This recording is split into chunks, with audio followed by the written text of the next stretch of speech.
to rap. Classic conversations with JT and Lo.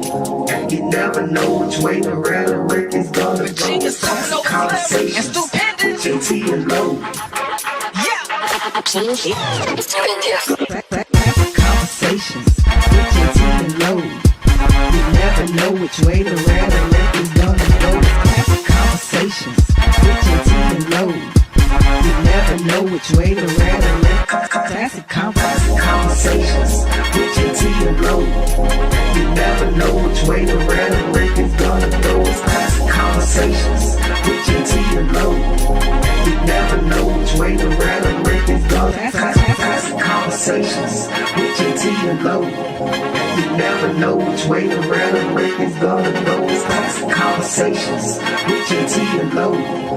You never know which way the rhetoric is gonna go. Classic conversations with JT and Lo.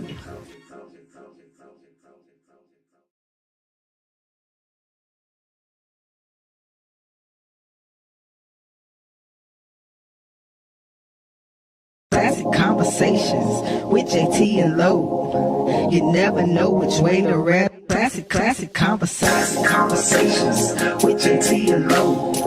You never know which way the rhetoric is gonna go. Classic conversations with JT and Lo. Classic conversations with JT and Lo. You never know which way the rhetoric is gonna go. Classic conversations with JT and Lo. You never know which way the rhetoric. Classic conversations with JT and Lo. You never know which way the rhetoric is gonna go. Classic conversations with JT and Lo. You never know which way the rhetoric is gonna go. Classic conversations with JT and Lo. You never know which way the rhetoric is gonna go. Classic conversations with JT and Lo. You never know which way the rhetoric is gonna go. Classic conversations with JT and Lo.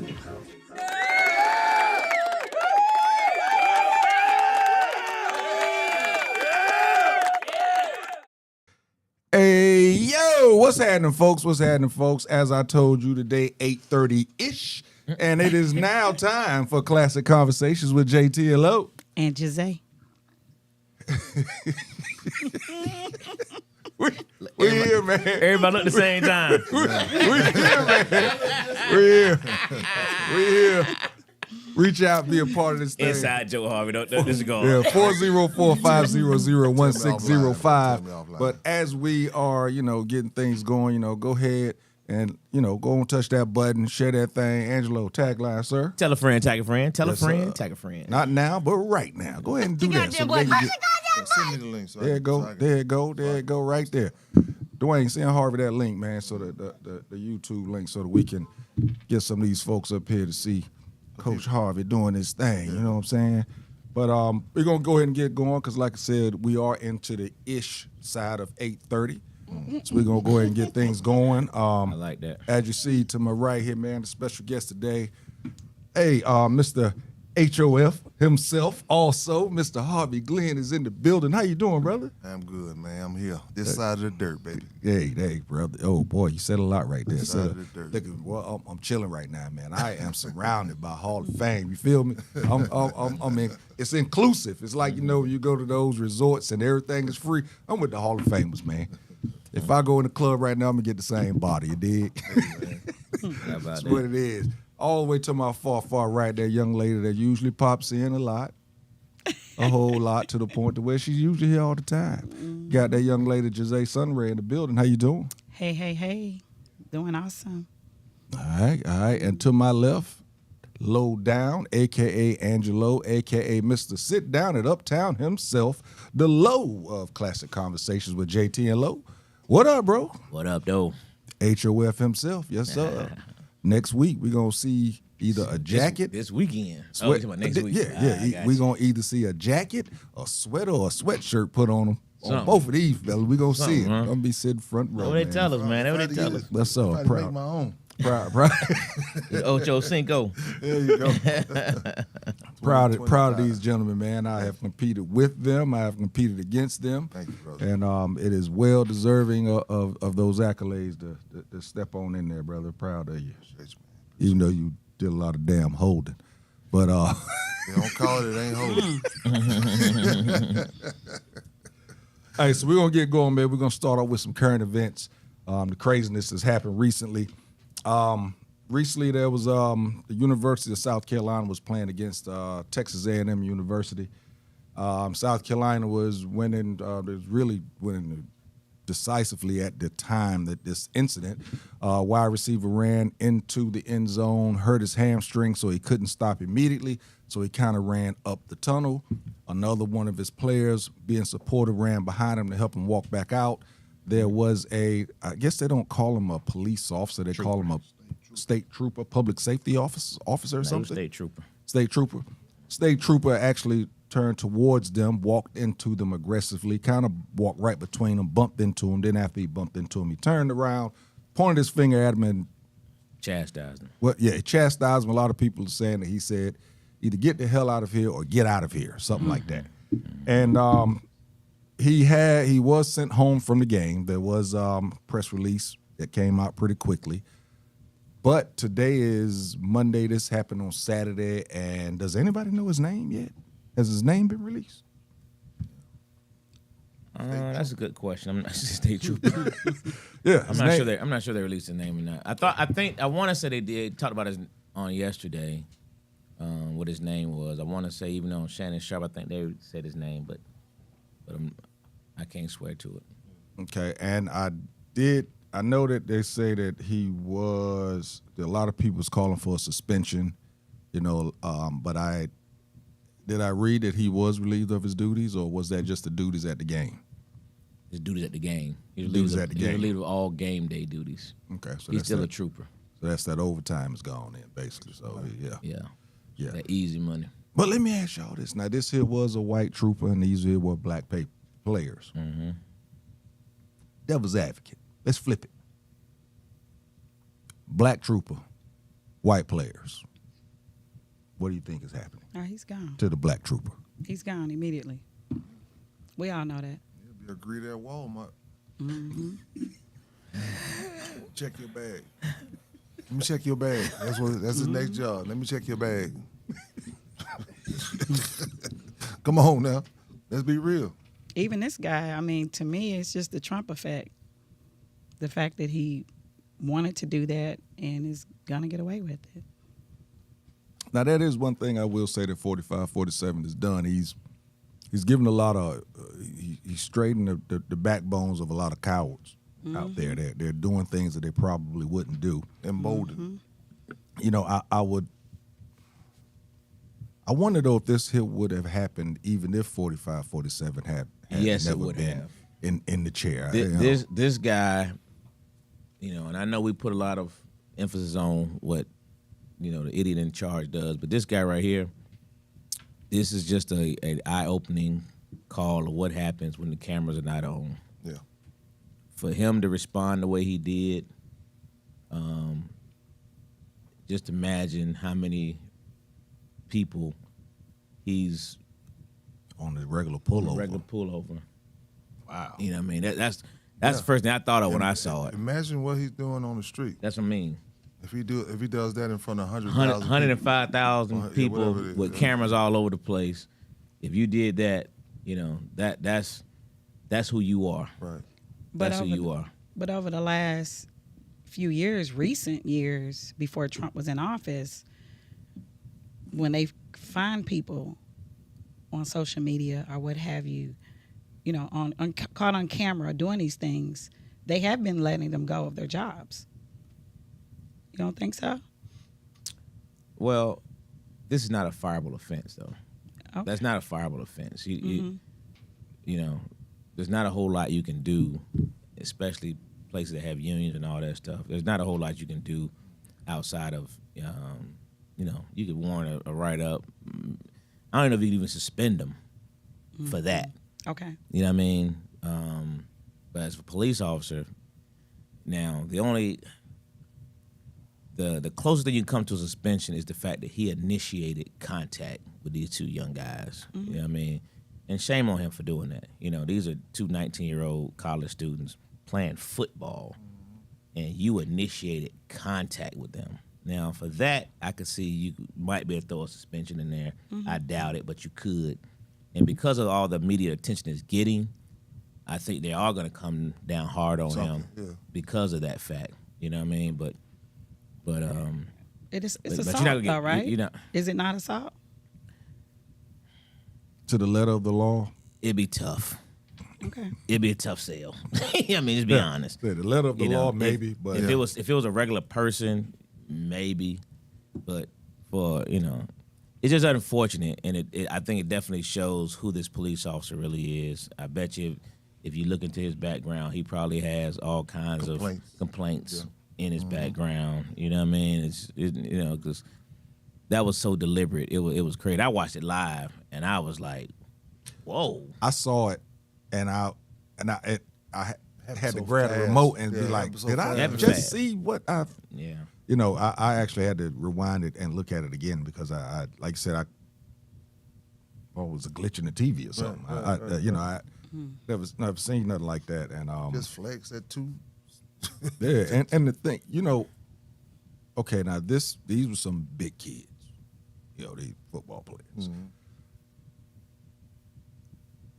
I'm sure that they were surprised and frightened at that moment. Right. But think about how a kid would feel just on the street with something like that happening. Right. I don't think they were frightened. I definitely think they were surprised, and kudos to them young men for not responding Engaging. Yeah. because Yeah, it'd have been not easy to engage. Yeah. I mean, it'd have been easy to engage. You know what I mean? The fact that he initiated contact, Yeah. kudos to them for maintaining their composure. He and just caught the right too. yeah, he did.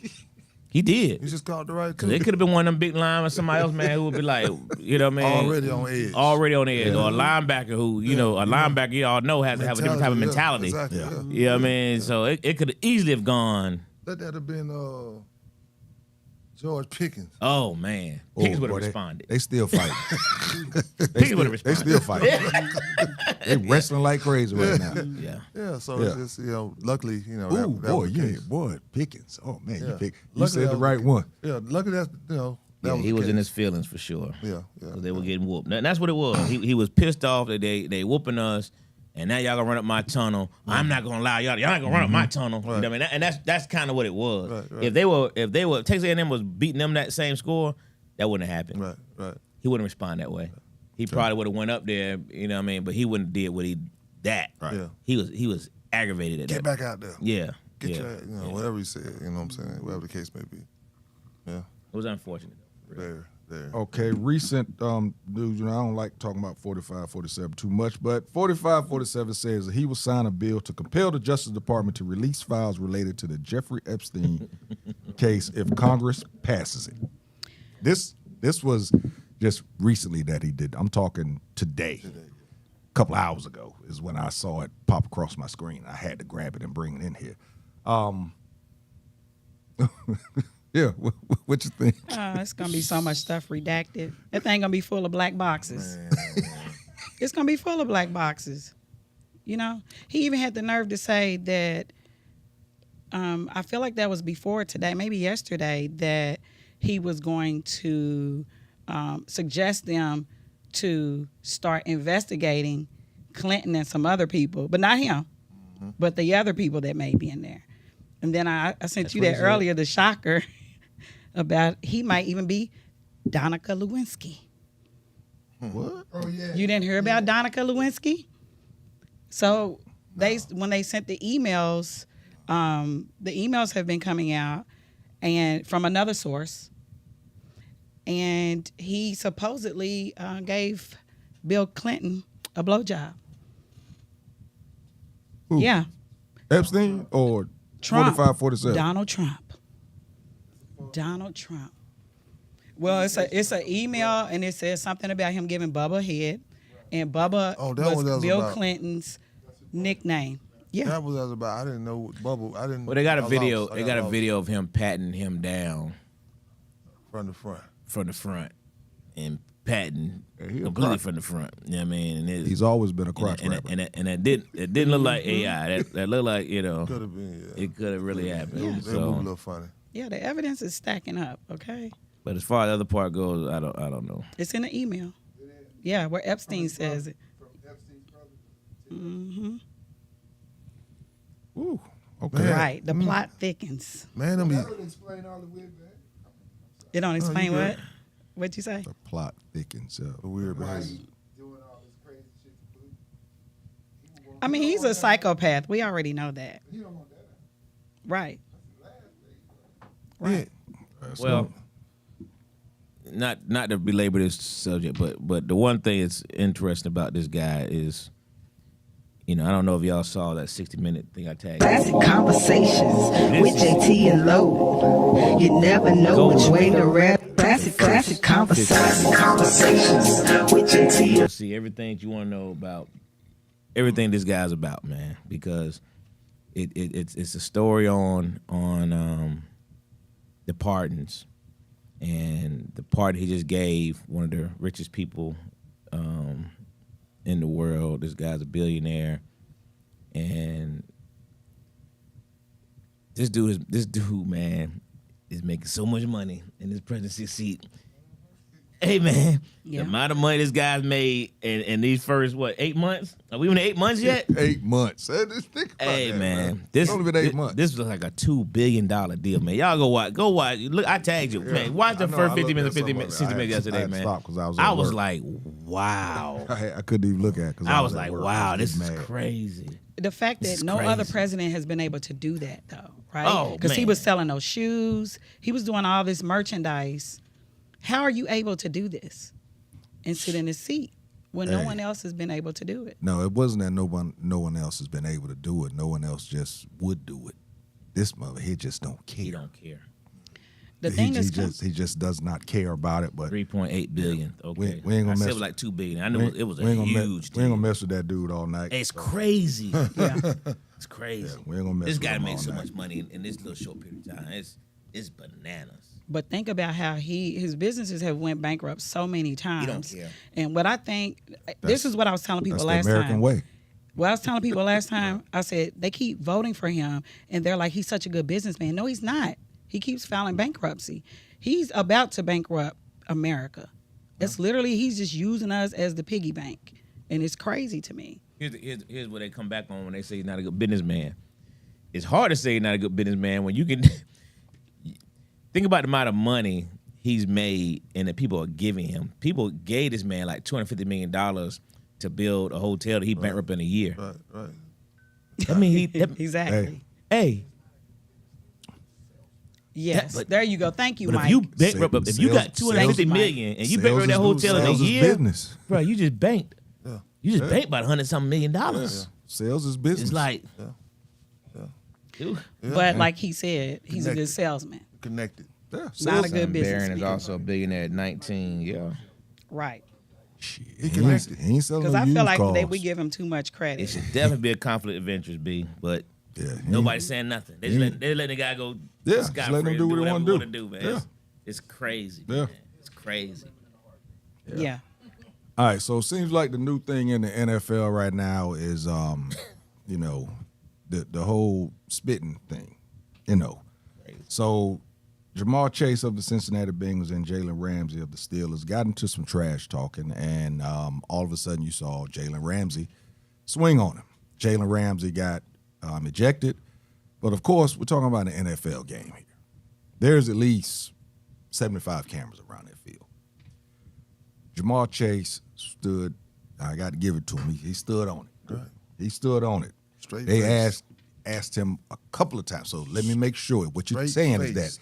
you did not spit on this man. He said, "I ain't spit on nobody. I ain't never spit on that I ain't man. open my mouth." I ain't open my mouth." Holy shit. And people are looking at and these camera angles show it. It so was AI. right. so I'm just trying. Has this become the biggest form of respect? Back in the day, it was your mama. If those words came out of somebody's mouth, there was a fight. So now has the whole spitting epidemic became the biggest sign of disrespect man to man? As being disrespect. What do you mean? I asked a question. I'm saying it's being disrespect more than your mama. Yeah, well, I didn't know people spitting back in the day. When nobody spitting around me. I've never Yeah, I ain't encountered nobody. that action Me neither. I have. in any heated conversation. Yeah, I've never had nobody spit at me, spit on me, And been in a lot of unless they heated did it while I was, conversations. unless I was walking away, and they spit while I was walking away or whatever. But I've never encountered it. I didn't see it around. But now it seems like that's the thing. I've seen it. I've It seen is. it It quite is. a quite a It is few assault. times. It is. Yeah. I think, man, this is always been the ultimate form of disrespect, and I don't think it's gonna ever change. You know what I mean?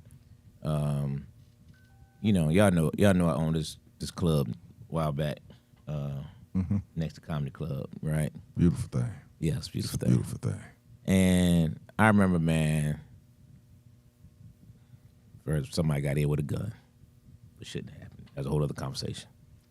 But I was next door and I got a call, say, hey man, somebody just got shot next door. I said, somebody just got shot?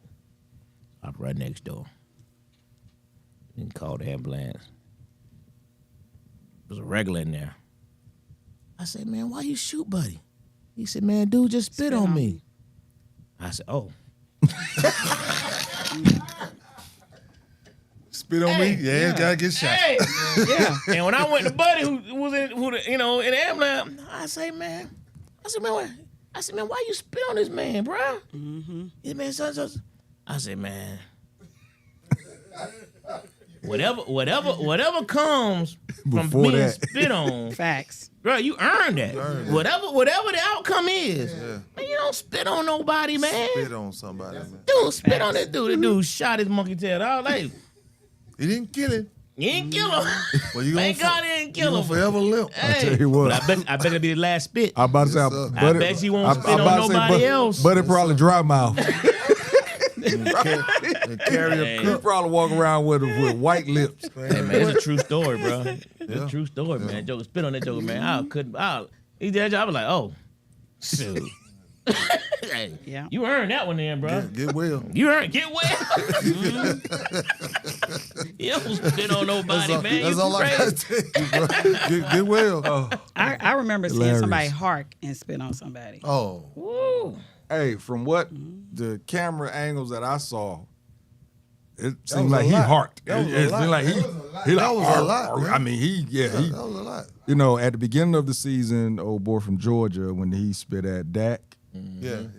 his look, you know, Two. little loosey. Two. Right. Yeah. Yeah, But he was what more I so saw, spitting out in his direction. Yeah. Jamal spit. I mean, and it was a lot. Like he had a Yeah, cold. That's it. like he And then- actually and had a then- cold. But did it intentionally. Then put his hand behind his back when Buddy jammed because Right. now you're trying to play innocent. Right. Oh, nah, Yeah. man. Yeah, fella be a sucker to But when me. Jalen Ramsey did this interview, boy, Jalen couldn't even hold back. Boy, he was Hey. cussing and everything. Hey, he was bro, like, he and you was- knew he yeah, was like, yeah. man, Yeah. he's at the spit, man. It's on then. Yeah, You know what I mean? yeah. Football He- over with. He was like, man, everybody know that I'm, you know, prone talk to trash talk with a the little best. trash. I talk a little trash with the best of them. And, you know, I love it. I love doing that. He was like, but when that came, he said, hey, man, forget football and everything. Mm-hmm. He said, no disrespect to the game, but he said, forget it. Forget all that. All that's out the window.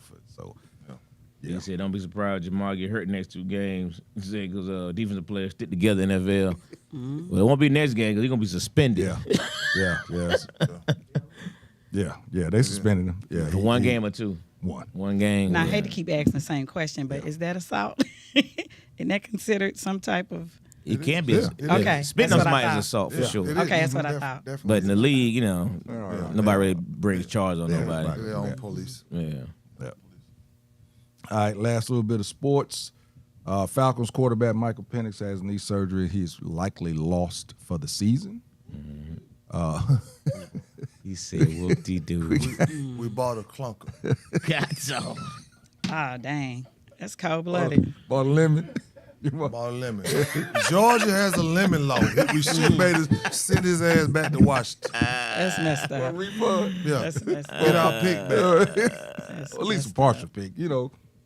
People got mad at me Hey, dude. when I said when they drafted him, I posted. Y'all know how I post. I post how I feel. It might be funny or however you like Yeah. it. I posted, the man knees is worse than mine. And he's 25 years old. And my knees are bad. Right. Yeah. Eventually, I was thinking how many years you thought you was gonna get out of him anyway. And he was old. He's 25. He's old for a college Right, right. for a quarterback coming out of college. Because of those injuries, he was able Right. to redshirt, 3 get years. extra years, and all that type of Red stuff. shirt 3 years. Well, that's why they kept him in the shotgun at all times. He don't take any snaps under center. And they thought they were going to be able to protect him, with the athletes they had around him. I wasn't of that opinion. I thought he'd be okay, and I've said it a bunch of times. I thought he'd be okay, but I knew it was fragile. You know what I mean? I knew it was fragile. But he got a great arm. He got arm strength. Yeah. Arm talent. He can make the throws. His accuracy is, and I think that's what they were banking on. But it's unfortunate. But he definitely has Yeah. three major Yeah, knee. He had knee- 3 ACL injuries in Yeah, college, and 3. you only got 2 of them. Right. It means one of them got ripped twice. My, And my this right year- knee got ripped twice. And this Mhm. year So- he had 2 knee. This is the second knee injury this season. Yeah. And Kirk, hey bro, Kirk, I don't know, he mad because now he got to actually play. Play, yeah. You could tell that when he went out on the field, he was like, man, you got to be kidding me. I got to go out here and play. I bet he called him a nigga. He said, I think it's the I OC. I agree. I think it's the OC as well. Falcons coach gonna get fired. He's definitely gonna get fired.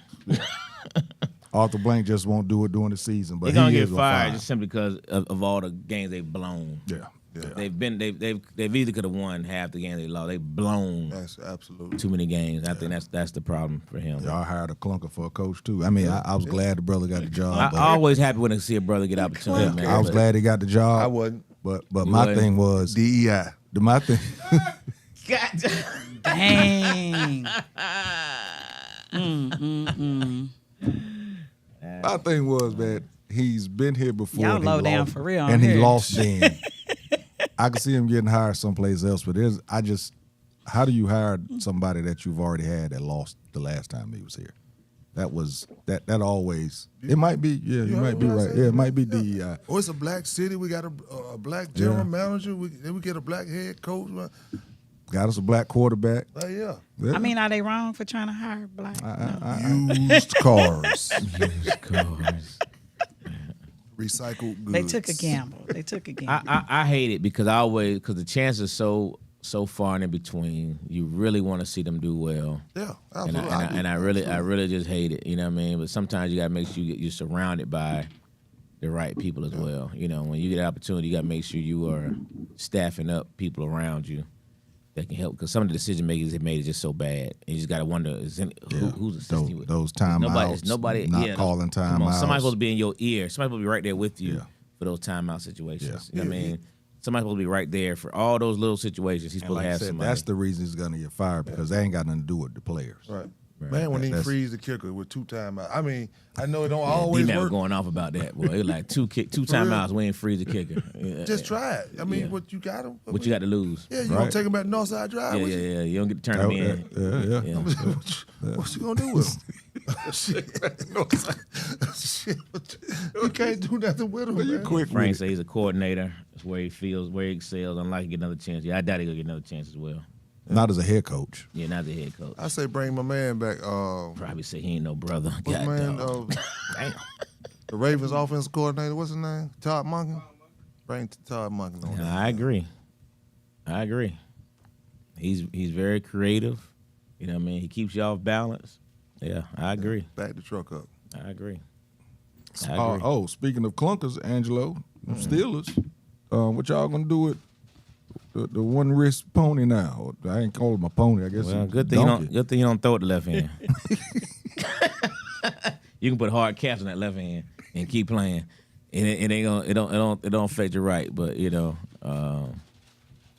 you know, we showed why we brought Mason Rudolph back. You know what I mean? You know, he's not going to take us to the promised land, but he's good for that. That's what you want your backup to do. Just Come get you in through and a just couple games. get you through it. Yeah. That's what you want your backup to do. Your backup got to be capable of getting you through that. Yeah. Go 500. But I'm gonna tell you something real quick before you get off the sports, because we got to bring up Shador Sanders, right? Yeah. Next thing. Okay, go ahead. Oh, You said that was the last ones. I want to make sure I brought it up. but when you said backup, it brought it back to me that we got to get on Shador. Shador Sanders, as you know, Deion Sanders' son, was projected as a first-round pick. Did not get drafted until the 5th round. A lot of people was talking about collusion, you know, between the owners, this, that, and the third. He played with the Cleveland Browns drafted him. He started off as the 4th string, right, or 5th. Yeah, fourth. Start off. 4th string. Only reason he wasn't filled because Deshaun Watson. Because Deshaun Watson was hurt. Yeah. Yeah. So, they ended up trading away a quarterback, so he actually got up to the number 2 spot. And this week, the number 1 player, who Shador was a lot better than in college, ended up with a concussion, so Shador started the second half. And he went, 4 for 12, or 4 for 16, I think, with 40-something yards, an interception, and on top of that, his house got broken into. For real? Yeah, his house got Wow. broken into. Also, and there's a lot of people People out there terrible. that's saying, see, this is why Shador shouldn't have been a first-round pick and all this type stuff. Me myself, I thought he was dealt a raw deal. I'm glad that the coach actually came out and said it, that this guy has not had any reps with the first team at all, which goes to show you how messed up this whole organization is. Malpractice. Is it worse that he actually hasn't, or is it worse that the coach actually admitted it? It was gonna come out. It was gonna come out. The fact that he hadn't taken the first team rep was gonna come out. Yeah. I think he's got out in front of it. So that's what he was doing, getting out in front of it. Yeah. I agree. Yeah. Okay. Yeah. The line we was talking about earlier, the lineman said he hasn't ever heard Shador's cadence for the whole year. Oh yeah, Shador said he's never. The first time he threw to Jerry Jeudy, who was Cleveland's number 1 receiver, he said was in the game. It was the first time. First time through to any of the ones. Yeah. But like Harvey just said, the lineman never even heard his cadence before. Yeah, that's They didn't even know how to, you know what I mean? Right. That's so basic. But they never even heard a cadence Yeah. before. I mean, you had 0 reps since since June? he's been there. You had a single Yeah. rep with the ones? Since he's Minute- been Now keep there. in mind, I get it when you daggone 4th on the depth chart. Yeah. But at the point where you're number 2 on the depth chart, Yeah. you ain't give the guy no reps with the ones, but you're the number 2 quarterback. Right. And been there for 10 weeks. Dude, no or periods. 12 weeks. or All the whatever it was. periods you could have. Hey man, you could have given at least 1 or 2 periods Right. with the one. That's crazy. Yeah.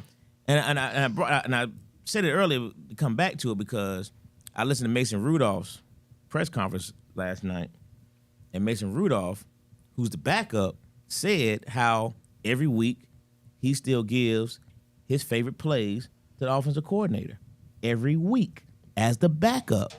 You right. give your plays to the offensive coordinator. So if something happens, the offensive coordinator knows to flip to your sheet to say, okay, this is the plays you call based on this person. Right.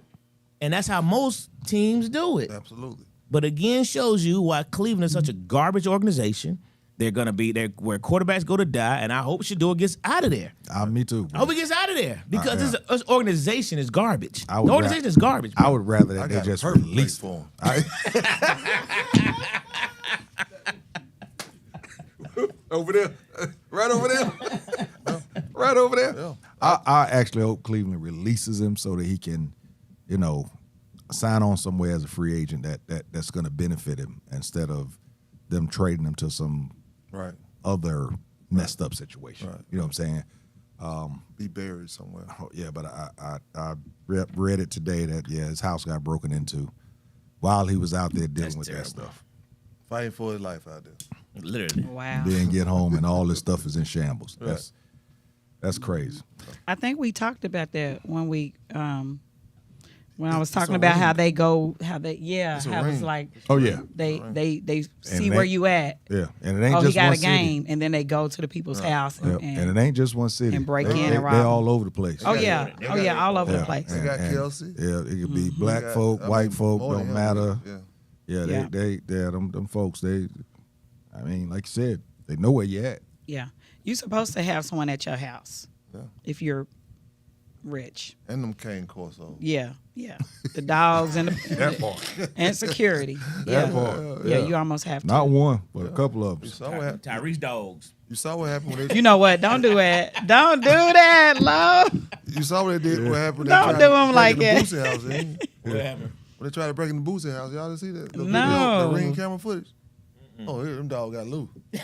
They did their job. They did that job. Who tried to break in Boosie's house? Out in Because the woods. that's what I was going to say. He's got acres. He had like Hey. a what, like 80 or 108? I can't remember that number, but some. There's YouTube Wow. or Google, whatever, the ring camera footage from Wow. Boosie's break-in. Say they Dog got loose. I got They got because the I work. think They got the work. how many acres does he have? I don't know. I think it's like 180 or 8. I'm gonna have to look it It's up a city. because I remember him talking about it. Yeah, It's a city. he talked about how he bought Goes to it. show you that wasn't somebody that's close to Boosie, because anybody that's close to him would have known that them dogs was there. So Home in the property. Man, let me tell you one now, number one fan. Dion is not the Manning family. They're not gonna allow Arch Manning to go to Cleveland. I don't care how garbage no. he is. He No. said the Cleveland Brown want Arch Manning. They're That's not not gonna allow that. They're gonna show you the difference between the Sanders and Manning. Mannings. Right. Matter of fact, they've already showed. They've already shown you They've one. already showed. They'll show it again. They showed you. And there's a difference. Yeah, Dion said, We're going to hold for Dallas. my baby. son We're gonna hold do for this, Dallas. that, and the third. They said, all right, we're gonna show you that you are not a man. Hey, the Mannings will show you Yeah, though. they That's already how we showed do it that. around Yeah, here. yeah, we're not doing They're that. not gonna let that boy go to Cleveland. They done ain't started going. prepping up. You see, was it another Manning in the works? He was sitting next to They got Peyton. Peyton's at the game. son. Peyton's son. Yeah, Peyton's son. They got another one coming up. They already Peyton's started. son. Mhm. Hey man, the Mannings is different than the Sanders. I promise you. You know, yeah. In yeah. the NFL, Well, they you know why? Come Yeah, on. yeah, Come on yeah. now. The Mannings have, whole communities named after them, not a street. They said they had a Not just Rottweiler a named street. Gohan. We could leave the door unlocked. Yeah, Gohan sound like he dangerous. Gohan. I don't think I want to fool with Gohan either. Go on in there. Go on in there. Right. That's funny. Yeah, he had 88 acres. So I'm just trying to figure out where. You can leave bodies out there. That's my point. 88 acres. That is my point. You Why got would a you pond. try You somebody got a with pond out 88 there. acres? It's fish food. Right. Right. Yeah, you crazy. Yeah. Oh, crazy out there. Yeah, I don't know what they were thinking about. Because how you getting away? Like all of it is crazy. They didn't. Wow. All right, so listen, folks. Tonight we are actually going to speak about the juvenile system. We're going to talk about the juvenile system in regards to youth detention. We're also going to talk about the institution in regards to adult corrections. But we're going to take a 2 break, 2 to 3 minute break, and we will be right back with Classic Conversations with JT and Lo. And Jose. What up, Unc? I see you.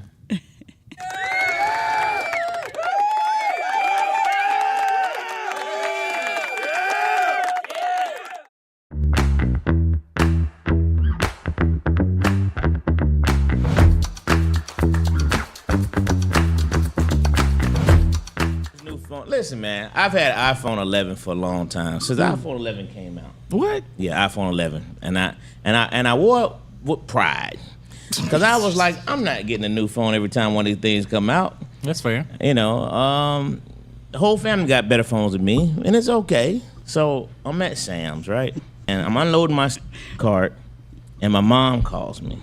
I put it on the speaker until I get my Bluetooth. You look in the parking lot, it was dry to the left, it was dry to the right, it was dry everywhere you could see. My phone's on the back of the trunk.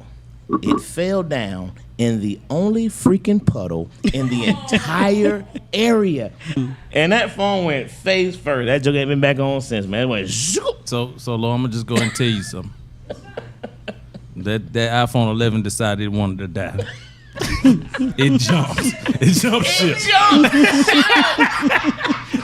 That is funny. That iPhone 11 was like this. He can't keep pushing me like this.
Ready to find a studio that matches your podcast vision? Located inside Uptown Comedy Corner, our studio just 5 minutes from Atlanta's airport has everything you need. From high-quality equipment to multi-camera setups for live streaming, we've got it all. With 15 plus years of experience, our team ensures smooth sessions with editing and post-production services at an additional cost. Plus, our competitive pricing make it easy for creators of all levels. Contact us at 404-500-1605.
Classic Konversation with JT and Lou. And Jose. We back, y'all. We back. Listen, 404-500-1605, man. Be a part of this conversation. Like I said, we're going to talk a little bit about the juvenile system and, talking about the youth and, some of the things that they're facing right now. But basically, the main thing with the juvenile system is, and again, Mr. Harvey, Coach Harvey, a Hall of Fame over here. He has some experience and recent experience. I have past experience, but he has recent experience with what's happening here in Atlanta. Everyday experience. Yeah, Fulton County and everything. And like I said, I know in my post and everything that he is, coaching youth still to this day, doing his thing out there, hearing the voices and all of that. But in regards to youth detention, youth corrections, do you think that the system is actually set up for success? To a point, but there are holes in it. There are some holes in my opinion. I've voiced them over the years, and some changes have been made, but I'm only one person. But I am a corrections counselor for 17 to 24-year-olds. Okay. With the emphasis on the 17-year-olds because they are separated from general population. They're too old at 17 to be in juvenile. When you turn 17, you leave juvenile. but they're too young to be in general population, and that's at 18. That makes sense. So all the 17-year-olds are housed together until they turn 18, then they go to general population. The reason I say it is set up wrong to me is because at 16 and younger, they get points when they get arrested. And they get arrested amount of time to accumulate these points until they're moved on up to an upper level. But until they accumulate those points, they are in daycare. And accumulated points, you're meaning in terms of if they get arrested, based on what the charge is, a certain amount of points are applied to those charges, like you had a traffic ticket type jump. Absolutely, Right. absolutely. And but the juvie is like summer camp. They get food and they got classes. They can congregate with the females and What females? The females and the males are in the same facility? they're in the same facility. They're on different sides of the facility, but Oh, wow. but yeah, Oh, I never knew that. yeah. It's a whole different ball game. They play video Wow. games. They got yeah. And so when they leave and come back, the accumulated point, leave and come back, and then you finally get that big charge. Yeah. Because you've been in and out so much, you get that big charge, the armed robbery, carjacking, and unfortunately, big one. Yeah. They're held there, and then once they come to see me, kitty camp is gone. So now they about to crash out now. You're really about to lose it now. Now you got to get up, you got to do this, you got to do that. And if you're in the isolation, you're on 23 and 1. 23 hours locked up, 1 hour out. Shower, use the phone, do what you got to do. That kills their mental right there. Now, That's deep. actually, this in regards to the 23 and 1. I got a couple of questions, but actually, this when you brought up the 23 and 1, folks, youth, and we're talking about that 17-year-old, that right there. Oh, you can even go into the younger side too, the 23 and 1, being in isolation. Are they put in the isolation because of something that they did after they were locked up, or are they in isolation because of the crime that they actually committed After they're locked up. after they're locked up? That's why I was saying Okay. about the crash out part. Okay. They don't have any social, emotional Okay. programming at that age. Okay. None. Well, I could say all of them. I'm just generalizing. I'm just saying, for the most part. So they, you go in a gang. We all know they're in these gangs.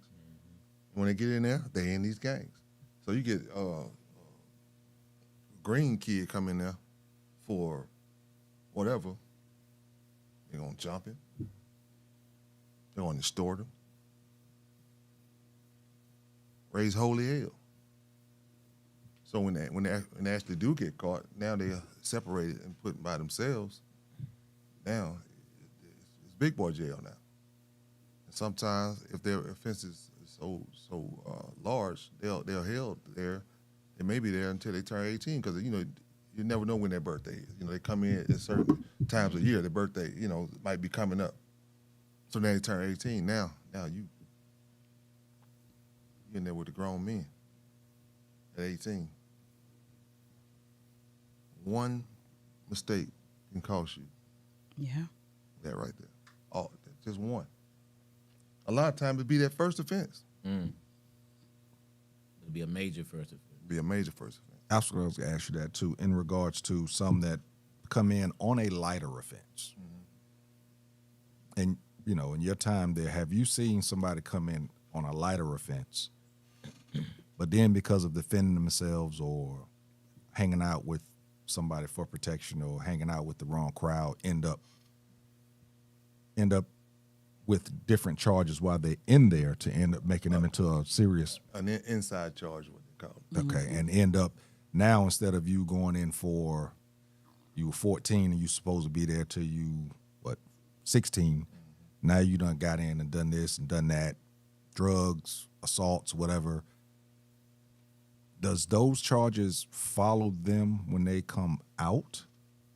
In regards to you went in with a small misdemeanor, but now you've been charged with assault or something in there. Stole a car. You go in with a stolen car, you come out with an assault. Right. So that does follow you when you come out. Yeah, you can get those charges expunged. Okay. You can get those charges expunged. Something happens because inside. they juvenile. Yeah, Because they juveniles, right? you absolutely can. So I help them with that too. The programs we have. I help them with getting those charges expunged.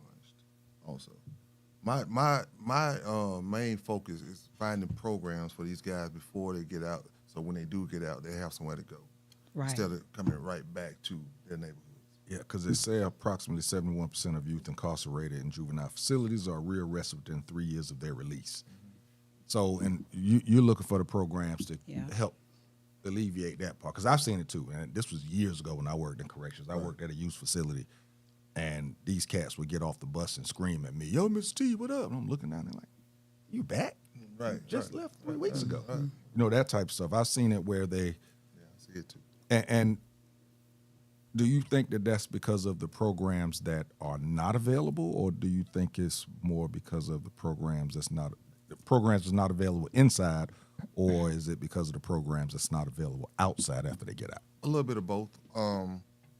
There's not the jail that I am at. They're not built for mass programming. Like they don't have a lot of classroom settings, to hold classes. You know what I'm saying? The newer, that jail is 30-something, 40 years old. You know what I'm saying? Yeah. So they weren't meant for that. They just meant for housing. Okay. All right. We do have program pods at the jail. Pods that have substance abuse, have Alcoholic Anonymous, GED, mental health. Because some guys, need more than just talking to you and giving their food. You know what I'm saying? So if you have programming that leads to outside programming, it works. Like my inside programming has been pretty good these past 10 years. With the recidivism has been approximately 70%. Because that number follows you. Mm-hmm. Getting arrested again, you still got that same number. Okay. So you keep up with that. You know what I'm saying? That's how we recidivism. That's how we keep up with the recidivism. Wow. with the programming. So you have some good stories and you have some bad stories, of course, but some that don't take it seriously. And some of those that don't take it seriously, I see it right off. I ain't with the 3 strikes. You get 2 with me. Because they're like teaching. If you got 30 kids in the classroom and 10 of them don't want to receive the knowledge, and they're infecting the other kids. Facts. Right? And it's hard to. I tell people this all the time. You don't want to be like, I give up on them, but hey, you can't save them all. That was my problem. That was my problem when I first got there. Mm-hmm. I thought I was gonna be like Moses and grab my kids and take them all, take them all. I thought, hey, them first 2 weeks, that shit ain't gonna work. Right. And then the other 20 suffer. Right. When you have to keep trying to focus on the 10. Yeah. But that's what they expect. Yeah. Everything I've been reading though is that back to what you were saying about they don't have enough, classrooms and things. Maybe those are the things they need to try to implement, even if it's trailers, right? Because the things that I was reading is that the diversion, when they have diversion programs, it lowers the recidivism. Absolutely. So seems like we would focus on that, but it goes back to that a lot of these programs are receiving money. when these children and adults are behind bars. Numbers. Yeah. Numbers. Right. Numbers. Right. Because if they know this, if they know that these things can help these people stay out of prison, why wouldn't they figure out how to put these programs in there? You know, I can remember as a teacher at some of the schools, as the schools were growing, at quite a few schools, there would be just a bunch of trailers in the back, and we had to teach out of those trailers, right? Because there were not enough. They could do the same thing with the prison system or with the juvenile system, let's say it that way, since they know this, right?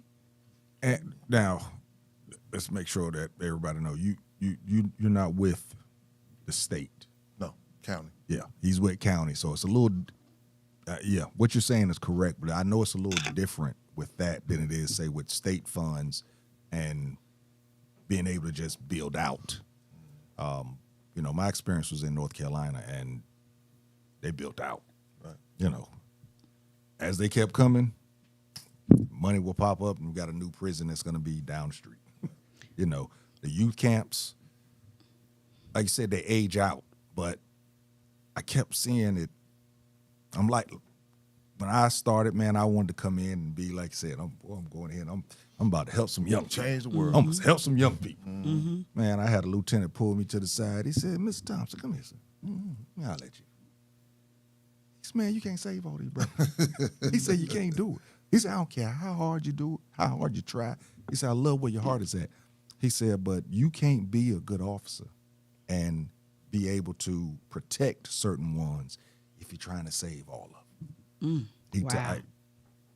Stretch too thin. Yeah, exactly. Stretch too thin. And like you said, what it does is it pulls away from, same thing like you said, Jose, in regards to teaching. You find yourself, at the beginning, it pulled me away from wanting to do anything.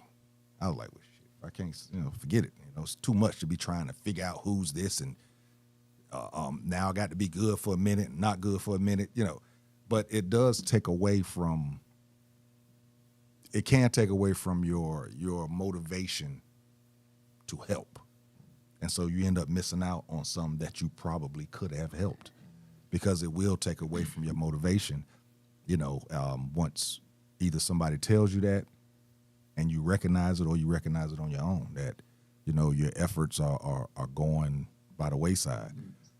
So how can you identify the youth that come in troubled but looking for a way out? One-on-ones. Okay. Because in group sessions, they're only going to give you so much. When you get them to the side, one-on-one, they become kids again. Okay. They really come. They call me coach. They ain't even Counselor Glenn no more. They know I coach, so they coach. So you get those ones that kind of open up to you, that'll tell you about their background, tell you about their parents, tell you about their upbringing, and you'll see why some of them are there. Okay. You know what I'm saying? So you can kind of feed on that.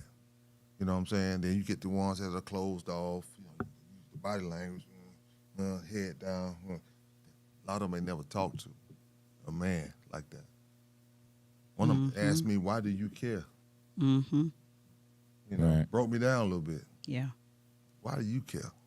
I'm like, I said, somebody got to take care of y'all nappy headed ass. I had to break it up. You know what I'm saying? Yeah. Because if I got real serious with him, I would start crying in there with him. Yeah. But when you get them one-on-one, they revert back to their childhood. Okay. Yeah. And we play play therapy. It usually with the little kids, they give them little blocks and little cars and whatever, ones that don't talk, and they'll be and they'll ask them questions. And they'll talk to you while they're playing. And I use those same methods. Really? With the older kids, I bring some Uno in there. Yeah. Connect Four. Okay. And we'll sit around and like we at the spades table and get to have them conversations that they Guard comes down. would never have. Yeah. And it's crazy how that actually works. Me and you coaching next side by side with dealing with some of the people that we deal with in flag football, young adults. It is amazing what you can get from somebody just standing to the side with nobody else standing around, Sure. or a phone call or a text message. What you can get from them.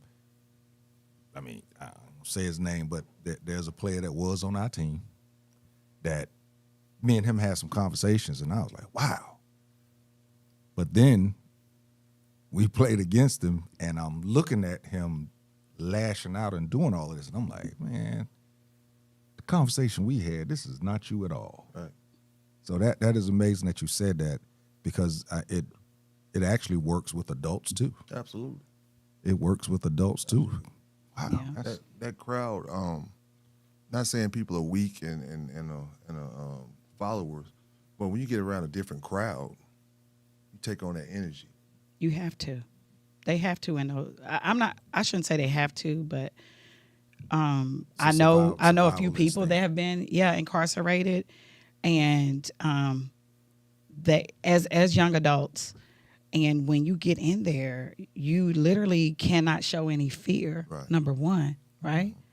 And so you almost have to have that same energy so that you're not messed with, right? You almost have to let them know, I'm gonna make you touch everything in this room, right? So if you come in there and you really somebody that's not into fighting this and that, that's not gonna work. Yeah. You know. This is I true. wanted to circle back to what JT was saying, which it kind of tugged at my heart. You said that the facility you worked at, they would somehow find money and expand when they could take that money that they found, right, and put it into programs Well, before needing to expand. well, you have to expand because of the simple fact they're coming in so much. Numbers. But what we're They're not talking getting about, out. right? They staying in, and then you got more coming in. So But I get what you're saying. But I'm just saying that the data shows that when there are diversion programs, I don't fuck with data. that is a lot lower, right? So since they know this, since this data is out here, right? Why not? Because it's easier to help somebody, you know what I'm saying, before they go back out here and they've had no help and they're going back into the same environments with the same mindset. Because everything is all about your mindset, right? I think a lot of it has to do with mindset, but then also I think it has to do with the environment that you're going back to. I agree. Yeah, it But if your and mindset this is why different, I wish that there were more programs set. The halfway house situation to me is whack. And we get more into the adult side of things, but I think the whole halfway house thing, you know, where you're in a halfway house and you have to be in by such and such time and all that, I don't think it's set up for success. I think it's just a way to alleviate people in the prison, but it's a way to keep them in prison and also make room for others to come in. I don't think it's set up to actually put people out to have success, because the folks that's running the halfway houses is almost as bad as people that take in a whole bunch of foster kids just for the money. You know what I'm saying? It's not. I've seen that process, and I, you know, I've only up close and personal. I've seen it 3 times with people that I know, and there was nothing there other than a room, a hot plate, a couple of sheets, and some dingy pillows. with the foster kids or with the No, this was adults with the halfway house. with the halfway houses? and, Wow. and it was, you had to get a job. It wasn't a job waiting for you. You had to go out and find a job. You didn't find one, they were gonna put you back in. You know, so then you end up taking whatever, and when you take whatever and it's not doing anything to help your mental to make you feel like you're getting better, you're gonna end up doing something else to go back in. And when in regards to those type of programs, I do feel that we need, and this is on the, you know, the youth side is kind of hard to say, but on the adult side, I think that there needs to be more programs to help people transition. So Coming let back. me understand this then. So for where you're working, are you the program? or is there something else? In like what else is the you're the program? I am the program. I have to create the program to get into the jail. I'm a contract worker. I don't actually work Right. for the county. So I had to create the program, Okay. present it, get it approved, get it funded, get it in the jail.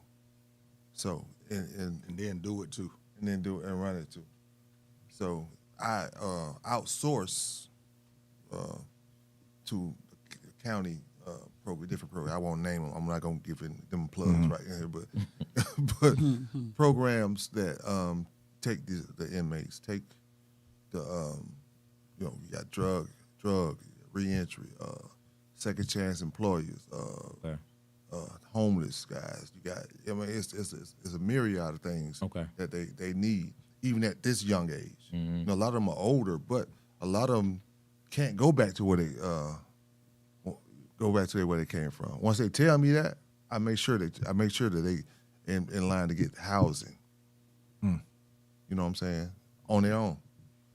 But you got to get your GED. Gotcha. Okay. That's when I to One the of the judge, requirements. hey judge, put this in in its release. You got to get your GED, whether you get it in there before you leave or when you get out. Okay. Do they have vocational training at your facility? No. Okay. No. See, I No. think The county- that would be something the that county- would the be county- beneficial. The county does not have that. That's Okay. when you get in prison. Yeah, that's Okay. that's at that state level where they're teaching you how to work on cars, Whatever. teaching you how to welding and- welding, going out or Right, even right. farming. There's a whole lot of. But wouldn't that on be good for the state side. teenagers, for the youth? Absolutely. But they do. I will plug him, Arthur Blank, for building West Side Works. Okay. It's free. Free. Vocational. And they have job placements. Initially Wow. it was for the residents of that area, that English Avenue, Bankhead. It was for the people in that 3, I forget the zip code. It was for them. Okay. But oddly enough, he didn't have enough people signing up for the free program. So I presented them, I said, hey, listen, I have a captive audience. Right. Literally. That I guarantee you I can fill up your program. Right. So I drove by there every day because they were still building the building. Okay. I didn't know what it was. Then I saw, what's that? So I get to work and I Google it. I said, oh, okay. He had to do something for when he told the people church down. So displaced a lot of people. So he had to put some money back in there. Right. But it's a good thing. We have a lot of guys go through there and are doing very well. That's what's Are up. doing very well. And that comes from the youth side you're talking about, getting into those vocational It's programs. whomever. Okay. All you had to be is 17. Okay. Because they were only taking 21 and up. But I said, hold on, I trust me, I got somebody that I can put in. Right. Trust me, I Nice. got somebody that I can put in there. Right. Okay. Nice. So and then once you see what the judge give the guys, they may be okay, he got a bond. Okay, at least he got a bond. So with the bond, they can either pay that bond or they're gonna get time served eventually. So you see, okay, his bond is $10,000 to $15,000. Okay, he might be here 6 months if they don't, if it's just never pay the bond. Right. You know what I'm saying? So I know, okay, I can fast track you into these programs, but you got to get your GED. They're going to give you this training, and they're going to place you in a job. Oh, that's dope. So do you work indirectly with the judges? Do they contact you for recommendations or things for those kids? Every day. Okay. Nice. Okay. Nice. That's the first thing I do when I get into work. So have you guys been keeping data on these young men that have been going through his program? And what is it looking like? That's where the 70% come in. 70% of them, the guys that go through that program, Completing. do not come back, return. do not return. That's what I'm talking We about. do it quarterly. Exactly. It's a quarterly report that That's I do. what's up. It's a quarterly report I do. Of course, boom, boom, boom, boom, year. Put all that data in. Boom, boom, boom, year. You know what I'm saying? You get those few trickle back in. You know what I'm saying? They go into the. So it's the opposite. Because the numbers were saying that when they're not going through a program, it's like 70% come back, right? Mm-hmm. And he's saying them going through this program is 70% that do not, that stay out. Right. But Yeah, you looking at me for? I'm just saying. but I'm just saying that. I'm just getting back to just saying that Program. that's something they Diversion. should. Oh well, that's something they now should. you got to realize when I worked in it, it was over not you, 30 not years you, ago. yeah, I so was just looking back your then direction, it was more of back then it was more of labor. Yeah. They in North Carolina they wasn't. I think they had programs inside. Don't get me wrong. You had the GED. Right. You had some stuff, and I was working. This was when I was in the adult camps. It was more of, we got you here only a couple of life sentences, man. We're gonna put you to work. Yeah. And they kept building prisons because it was labor back then. and lucrative. Back then, now I only people that I know that's actually been in. I know a couple of you, and I know about 3 other COs that actually. I know 2 COs that actually work out on the state side of things, and they told me. I tried to reach out to them today. They was like, one guy he was like, we still got the same programs, and it just seems as if more of the inmates don't want to be in the programs now as adults. Not sure of youth, but he said that more of the guys they just don't want to do them. You get Right. They're there, You but get guys Right. they do the ones that you have to do because mandated. because Right. when I was working there, if you came, you fill out the little form when you coming in. Have you ever drunk alcohol before? You put yes, you go into AA. Period. Whether you had a problem or not. Right. Have you ever done any drugs? If you put yes, they putting you in that program. Right. To me, I don't know if that worked or not because none of them took it seriously. Gotcha. You know what I'm saying? So again, it takes away from the cats that's in there trying to take it seriously. But again, that was years ago. So, and with the county, I know it's different in regards to funds for programs and all that type of stuff. That's exactly what I was about to. That's exactly what I was about to say. You took the words out of my mouth. Is COVID happened. When COVID happened, then that 21, then whatever the year that next year was, a lot of the programs were gone outside, like gone, like literally. You have reached. Oh wow! Yeah, the money dried up. Right. The money dried up. Those programs are grant funded. So if for about 3 years it was tough. That's why I know y'all live here. Y'all know y'all hear about the overcrowding of the jail because we couldn't get them out and get them anywhere. Wow. So that's why they were sleeping on the floors and the cots. And man, it was for about 2.5 years. Man, it was a third world country in there. Wow. Because no program was available. That's why I think they should start with the juveniles, though. If they do, I mean, I understand you just saying with the adults, but I feel like you said, like the adults now, they're making a choice that they don't want to do certain things. But if you start with the juveniles and say you have to do, you have to pick a trade or you have to, do certain programs because, that's just part of your sentencing, then they may not have as many people in prison. Because one thing I know is that as a youth, sometimes if you don't feel like you have opportunities, if nobody shows you, right, you can be an electrician. You could be, right. Mm-hmm. And you got to go back to this same situation. You know better, you do better. Right. 100%. Yeah. 100%. Yeah. Yeah. And I do believe, I wholeheartedly believe, if you catch them between 9 and 12, you got a chance. I agree. Been coaching youth sports. I've seen it. You know what I'm saying? I've seen it. Yeah. And half of the kids that I talk to, I ask them, when did you start getting in trouble? When when I stopped playing basketball, when I stopped playing football, when I was just roaming the streets after school and was nothing going on. Mm-hmm. That's no hard data. If I have to say, it's probably 60, 70%. If I had to give it a good guess. I was thinking the same thing. I tried to start when I was parent liaison at one point.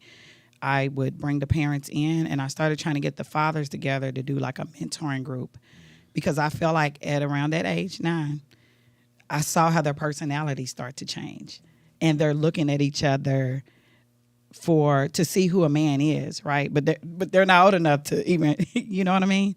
And they start calling each other gay and talking about sex, and about 9 years old, about 4th grade, 3rd, 4th grade. And so I always feel like that's around the age to kind of catch them and to talk to them about what a man is. Yeah. That's the main thing, teaching them what a man is, because they're looking all around them for somebody to affirm and teach them, right? And so just having those opportunities for them, I think would change a lot of things and change a lot of households and change a lot of communities, right? Starting with our young men. So, Harvey, what do you see as, if you had to break it down, the biggest issue of kids coming to your facility in terms of what they're lacking that brings them? What's the things that bring them to those facilities? Access. Okay. Living in these neighborhoods Okay. that we drive through, no access. Schooling is bad. Teaching is bad. It's hard to, once they get to high school, it's hard to get 13 to 14 years of bad habits out of them in 4 years. You know what I'm saying? Interesting. Kindergarten, 1st grade, all the way up to ninth grade. Now all of a sudden you want the parent liaisons, the counselors, everybody to perform a miracle. Yeah. When they've had bad schooling, bad teaching, bad mentorship, or none at all. No access to programs at the Boys and Girls Club. They're closing them down. Facts. No mentoring. No access to the 100 black men of Atlanta. Don't even know what it is. Nobody even pushes them towards that type of stuff. You ask them what man in your family you look up to. Oh, my daddy. He in jail though. You know what I'm saying? Somebody else got to step up. It's hard to do, and it's hard for men or people in general who don't have a vested interest to take on that fight. I got a partner right now. I'm gonna say his name. Nickname Speedy. Speedy got all girls, but he been coaching with me for all these years, boys. You know what I'm saying? Yeah. Don't have a vested interest in. You know what I'm saying? He's been a mentor to these kids, man. He talked to them like they're his, and those kind of people I want around me. Y'all too. Since we didn't have great when we met, and our knees worked. all true stories. So I know what kind of men you guys are. You know what I'm saying? So you gotta catch them early, man. It's hard to get that dog out of them when they full grown. And that's what, when I started coaching, it blew me away, because I started coaching middle school, what the level of access to the wrong things that these kids had. Yeah. Because, when we grew up, we didn't really experience the craziness until we was in high school. Right. But, just like Jose said, just like you just said, you got to catch them now in the 3rd and 4th grade. Yeah. I'm coaching and I'm sitting outside the locker room. I'll never forget this. I'm sitting outside the locker room. It was a hallway to the locker room. Actually, I was walking out. and it was the cheerleaders and some of the football players was out there. They didn't know I was coming out. And I started hearing the conversations, and I stopped. And I'm listening to them. These little girls is talking about people in their neighborhood saying, you know, Mr. Such and Such is fucking Mrs. Such and Such. Yeah, that's her mama. Yeah, and I'm sitting there listening. I'm like, and when I walked out, of course they clammed up, and I looked around. I thought I was gonna see high school kids. These was middle. Some of them was cheerleaders for the little league team, and they were talking. And that's when I started saying, you know what? Let me start, you know, speaking to these kids that I'm coaching differently, just to find out where they at. And it was amazing to me, man, how much access they have to so many bad things that they latch on to. Because let's face it, when you're that age, the bad things, the shiny things is what you know, gravitate towards. Absolutely. And just seeing that, and like you said, you need to catch them a lot earlier now than what, you know, when we were coming up. So it's different, like coaching youth and everything. You know, it's totally different than what it was, you know, when the coaches that we had. It used to be 13, 14 when you kind of, no, now you got to get them, like I said, like 9. Yeah. You know what I'm saying? You used to, you know, you can't wait till 13 or 14 now. Yeah. Late. It's too late. They already formulated, and then in this, Yeah. you got access to everything. Yeah. Yeah. Everything. Good and bad. Yeah. Yeah. You can go to school on here, or you can That's go to exactly jail. what I was gonna say. The phones. No, seriously, the phones are the worst thing. You can go to The school phones on are the this, worst thing. No, or you serious. can go to jail. Yeah, real talk. Interesting. People buy phones for their kids in elementary school. A lot of people.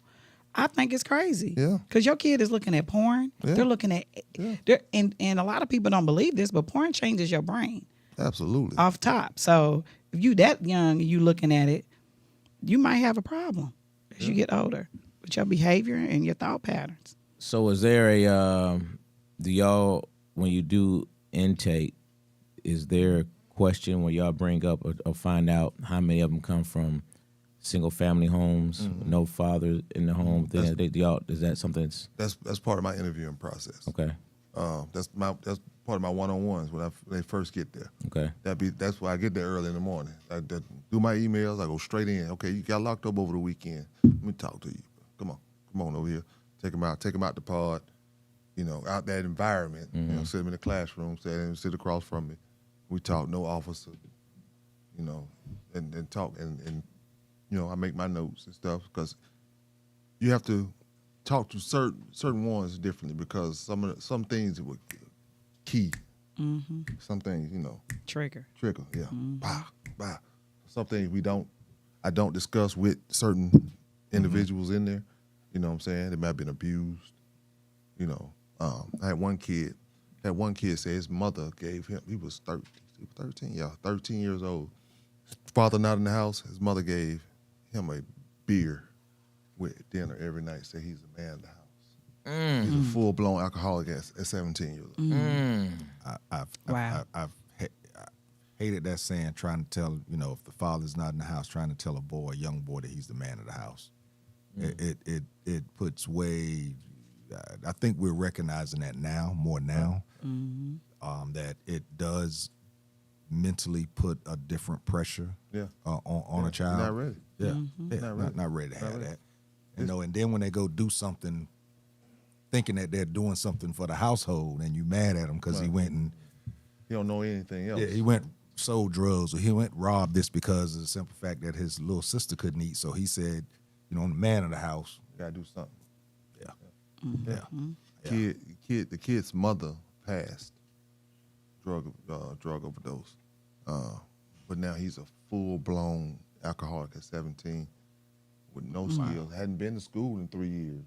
Wow. So now you got to fend for himself. What he gonna do? Was he in a foster system? No. Wow. He was in the house doing what he had to do, Wow. paying bills on hook or crook Wow. until the crook part got Caught up with him. Caught up with him. He's a full-blown. The boy was sitting in front of me like this. Wow. You all right, man? for 5 minutes. Wow.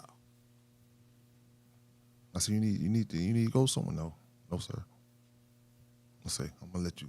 You ready to talk? I'll talk. I started, doodling on my pad, whatever.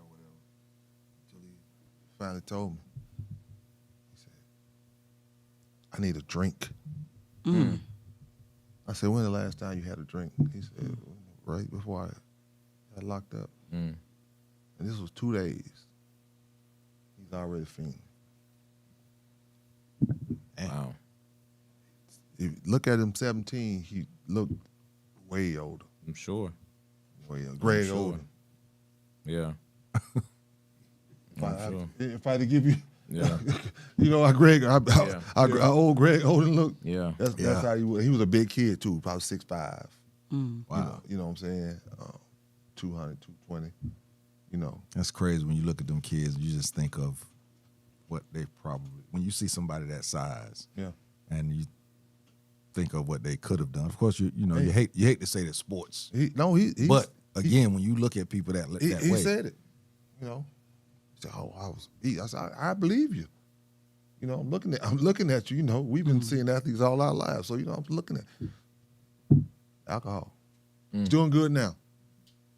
That's good. Doing good now. He's clean. Got a place. He lives off of Dunwoody, Ashford Dunwoody. Okay. Works at the MARTA up there. The MARTA. He's That's all right. mechanic. So you you try to stay in tune with as many of these kids after they get out. I do. All of them have my email address. Everybody don't have my phone number. Even for me calling me all night. I know, right? But all of them have my email address. Okay. All of them, every last one of them, and they got phones, so they Sure. email it. A few I talk to. You know what I'm saying? That I know that ain't gonna be bugging me all the time. You know what I'm saying? But I talk to all of them on my email. But some of them Facebook request me. No. You email me or you can call me on the work phone. They got the work phone. Nope. You don't need to know that much about me. But we're gonna go over some of these comments. But I want to ask you this something. I want to ask you this, man, because listening to you, we knew what you did, but listening to you tonight and being Classic Conversations and what we stand on in regards to mental health, do you talk to somebody? Absolutely. I think it might have been you or might have been Low. When I said, when we was talking, we were just having a conversation. I forgot where we were. And I said, those my Facebook posts and stuff, I said, comedy has always been my release. Mm-hmm. Yeah, I worked in the club all them years, and we had comedy night. And that was my favorite night when I worked in the club. I'll be watching the comedian, and somebody come ask me a question. I was like, what? Damn, I forgot I was at work. So, you know what I'm saying? That has always been my, release. So when I make these posts, sometimes I have to cheer myself up from the things I've heard all day. Right. Yeah. You know what I'm saying? That's what I'm saying. You just, And because people ask me how do I cope with that? Yeah. I People said, are pouring something into you. I get to leave. Facts. You know, Yeah. I get to leave. Rearview mirror, I always adjust it when I turn the car. I always adjust it. Look at that building one more time. I get to leave. Perspective. Yeah, Robert and I were talking about this the other day about you being on the show, but she said, I just couldn't be up in there with them. I just can't be in there with them doors closing. Oh, it's different. You locked in there just like they are for 8 hours. And you know what? You don't leave for lunch. Well, Okay. you might. All right, You B, contracted. appreciate you, brother. Yeah, we have a So you can leave yeah. to go to lunch. Oh yeah. I was in there, bro. You No, ate what my they ate. office outside in the parking lot in the trailer outside.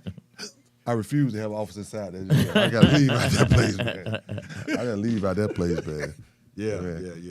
When you in there, bro, it's different. It's different. It's a different mindset. I know some people that's done 20 years and they still going to counseling. Yeah. From being, It's they got to go home, but they was locked up for 8-9 hours a day. Some of them, some jails do 10 hours. 12 though. I was on 12. They on 12 because it's short staff. Short staff. They doing 12. So But you can tell the good officers, they talk to them, not talk at them. And those ones don't have problems. You can get a guy. I know a specific guy. He runs the 7th floor by himself. The 7th floor, the charges go. The higher the floor, the higher the charges. 7th floor, that's them motherfuckers. They call it the Thunderdome. Thunderdome. This dude runs the floor by himself. They respect this guy. that's what's up. I'm talking about, like, if somebody needs something, like, hey man, hey, you ain't gonna calm down. I got you. But you gonna calm down first. All right, man. Okay. But he talked to him. Right. I call, hey, Council Lynn, man, this guy I'm a notary. This guy needs paperwork notarized. You don't got a bunch of jailhouse lawyers in there. Everybody, Yeah. Everybody John and Cockle. hey, man, but if it gives them a peace of mind, it's worth it. Let them do it.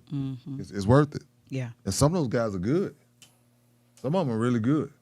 I read some of those depositions. I'm like, who wrote this? Really? I said, okay. Yeah.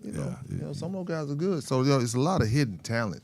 And Boy. I believe that. and once they get dry, Yeah. get away from that, dope or whatever it is they doing, and they'll tell you, man, when I was on the street, I was high all the time. Bro, you look at this right here. Look what you doing. Yeah. Well, we're incredible anyway. Facts. Yeah. I wanted to ask, Both ways. what do you think? What percentage do you think of those offenders have had trauma? 90%. That's what yeah. I'm just gonna speak on my end. Yeah. In my 10 years there, I got the numbers. In my 10 years there, I've counseled 3,000 young men. 3,000 changed now because they in and out. 3,000 young men.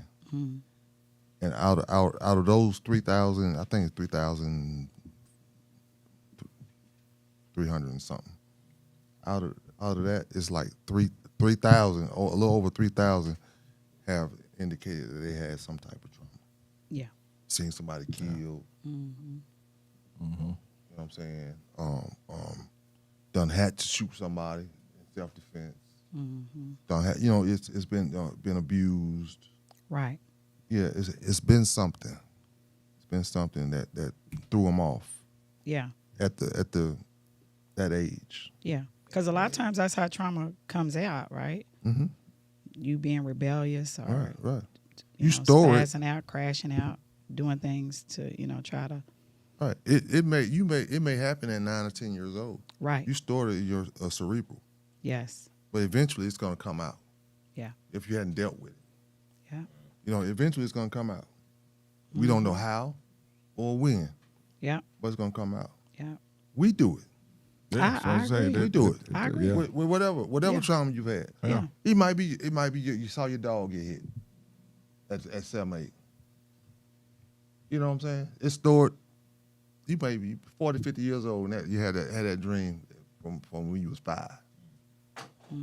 It comes out. Yeah. That's trauma. Yeah. You may say, "Oh, just a way of life." No. And your parents had it too. And the crazy thing is usually, like you just said, it's just a way of life. That's the way a lot of us feel.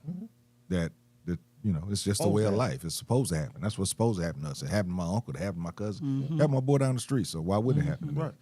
So you don't recognize this trauma until Right. you finally start talking to somebody, or you see somebody else that went through the same thing that you did, and you can see you see yourself in that Right. prism, like in a mirror. You can see it and be like, wow, somebody else gets in trouble, and you recognize they had the same something that happened to you happened to them also, and that's when you can start recognizing, like, but wow, Yeah. Yeah. Like I said, your parents go through it too. Yeah. And they pass along trauma. Their trauma. Anybody in here that has human parents has trauma. I don't know where you came from, but it's been passed along to you. Whether it's poverty, whether it's alcoholism, whether it's abuse. Hell, it could be something as simple as the lights was out. Yeah, that's part Yeah. of the poverty problem. Yeah. Yeah.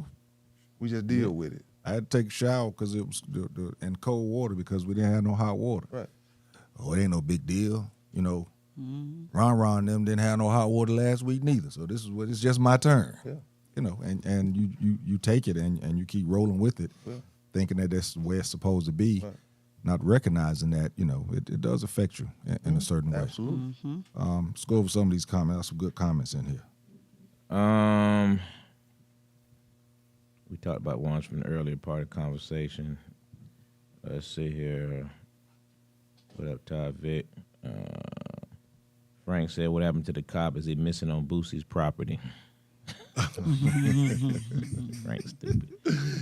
Juveniles only need one person to fix their problems. Helen Bracey.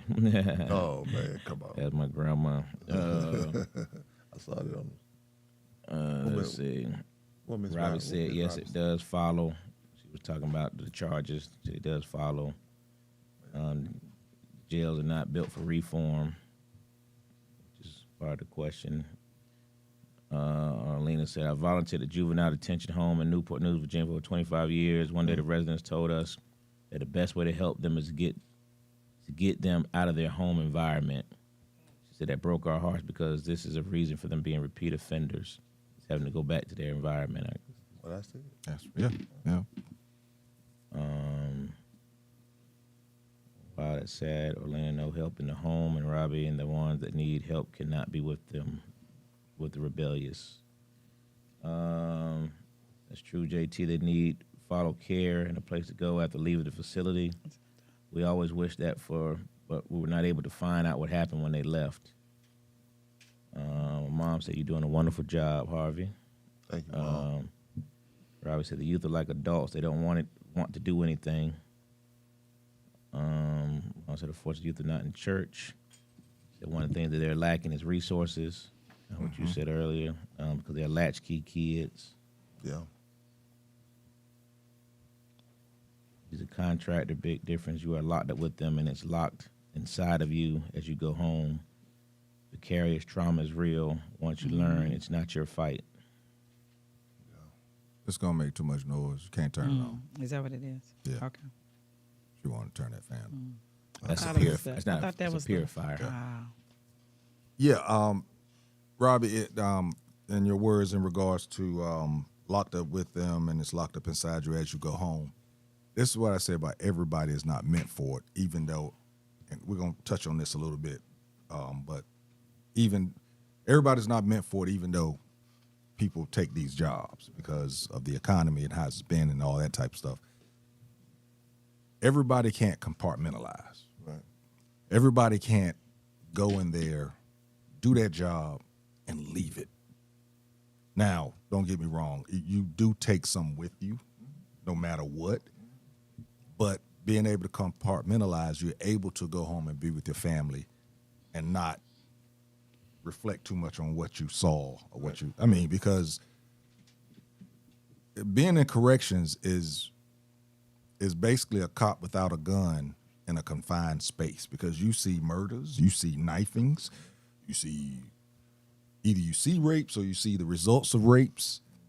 You hear the crazy stories, and like you said, you get to talking to these guys, and you sitting there looking in their face, trying not to show your facial expression because they're speaking to you about some of the stuff they did, and you think that you're helping by letting them speak. So you don't want to show your facial expression because then they may shut back down. As yeah, Miss TL, she did this, she did that, man. He said I couldn't deal with it no more, and she said one thing to me, and I walked up behind her, man, and I put that knife in her side, and I turned it to the right, and then I just came all the way back to her spine, and I'm sitting there like this. And my insides is crawling. But he's releasing it, getting it out, so I'm trying not to keep him from talking.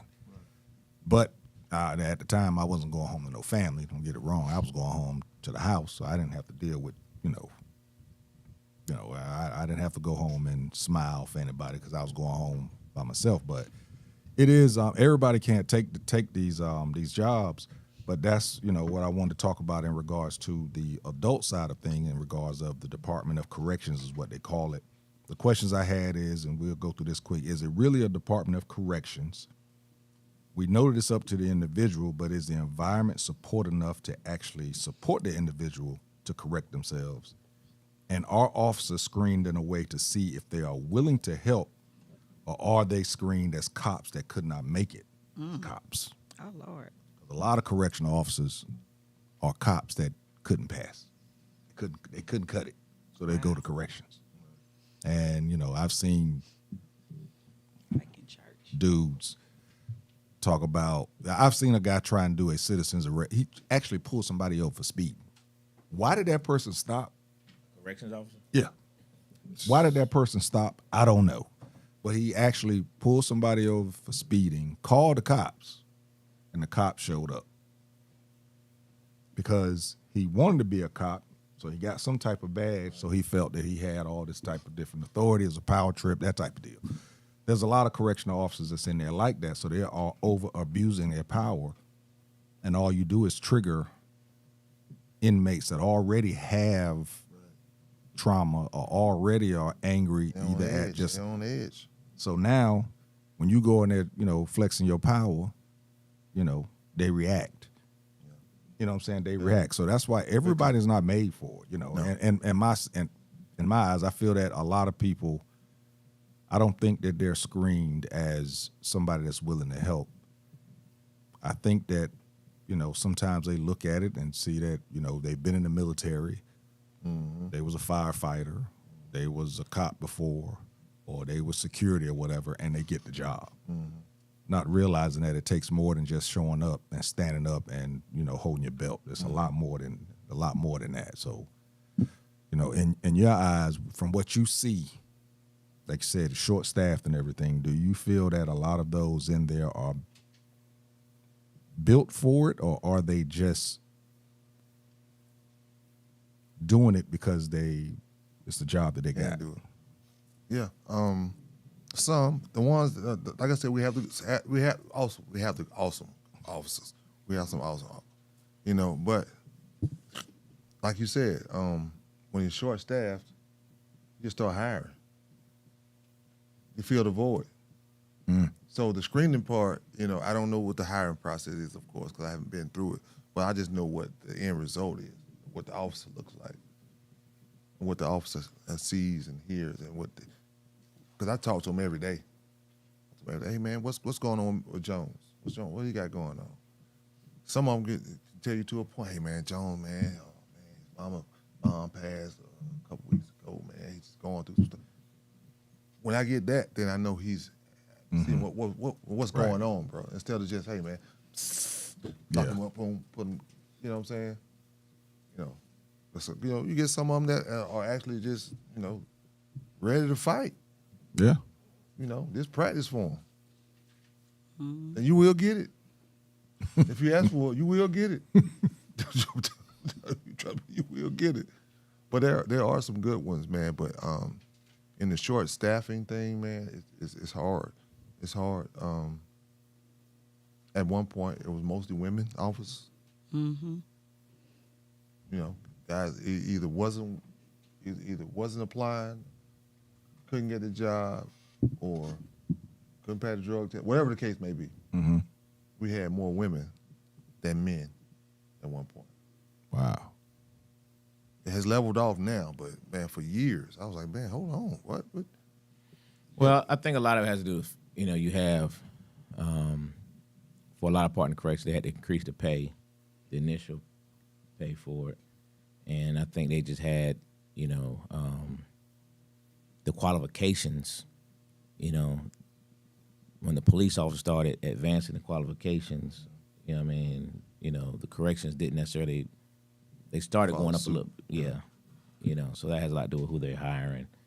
And, in corrections, it's almost like security, like with my security staff, for years it was 70% women. You know what I mean? Because women still going out trying to get jobs, guys weren't. You know what I'm saying? That's by sheer numbers, that's what it was. Yeah.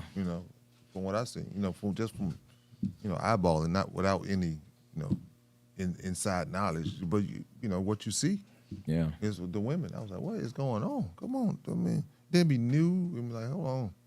And then a lot of the old guard was leaving for better pay. Mm-hmm. You know what I'm saying? Somewhere, whatever the case may be. Once they got all that experience, you got 15, 20 years, and you worked at Fulton County. Oh yeah, you definitely can come work down here. Or what? You know what I'm saying? Yeah. A lot of them, a lot of them. I still stay in touch with a lot of them. But screen now. I think it's a little bit of psychology work you need in being an officer, police and correction. Absolutely. The correctional part probably won't do it because of the ranking and the pay, but the actual sheriff deputy, I think they should have some psychology, some community counseling, something in that background, or in that training, or it be a continuation of training. While they're working.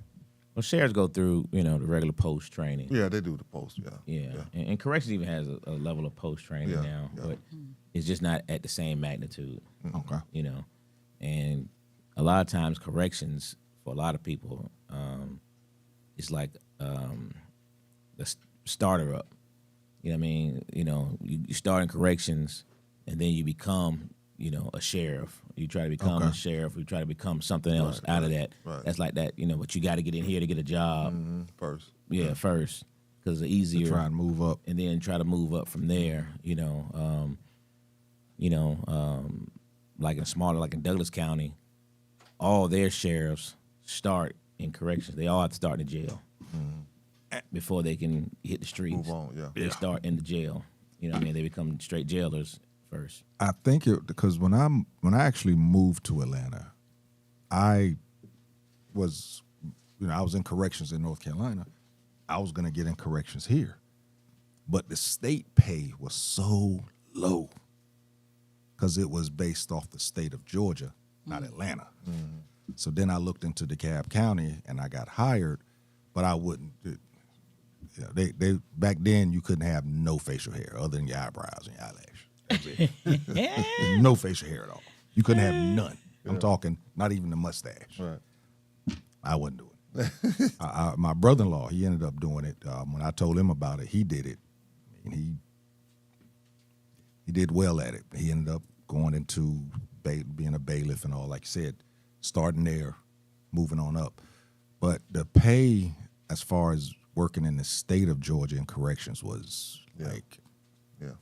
I mean, it was lower than North Carolina at the time, and North Carolina was low, and it was lower than that. But I was living in Atlanta, so I'm looking at the rent here and looking at the pay. I was like, nah, That's what it is for most do that. state jobs. Most state jobs are just lower paying jobs, and that's why the qualification levels are smaller. You know what I mean?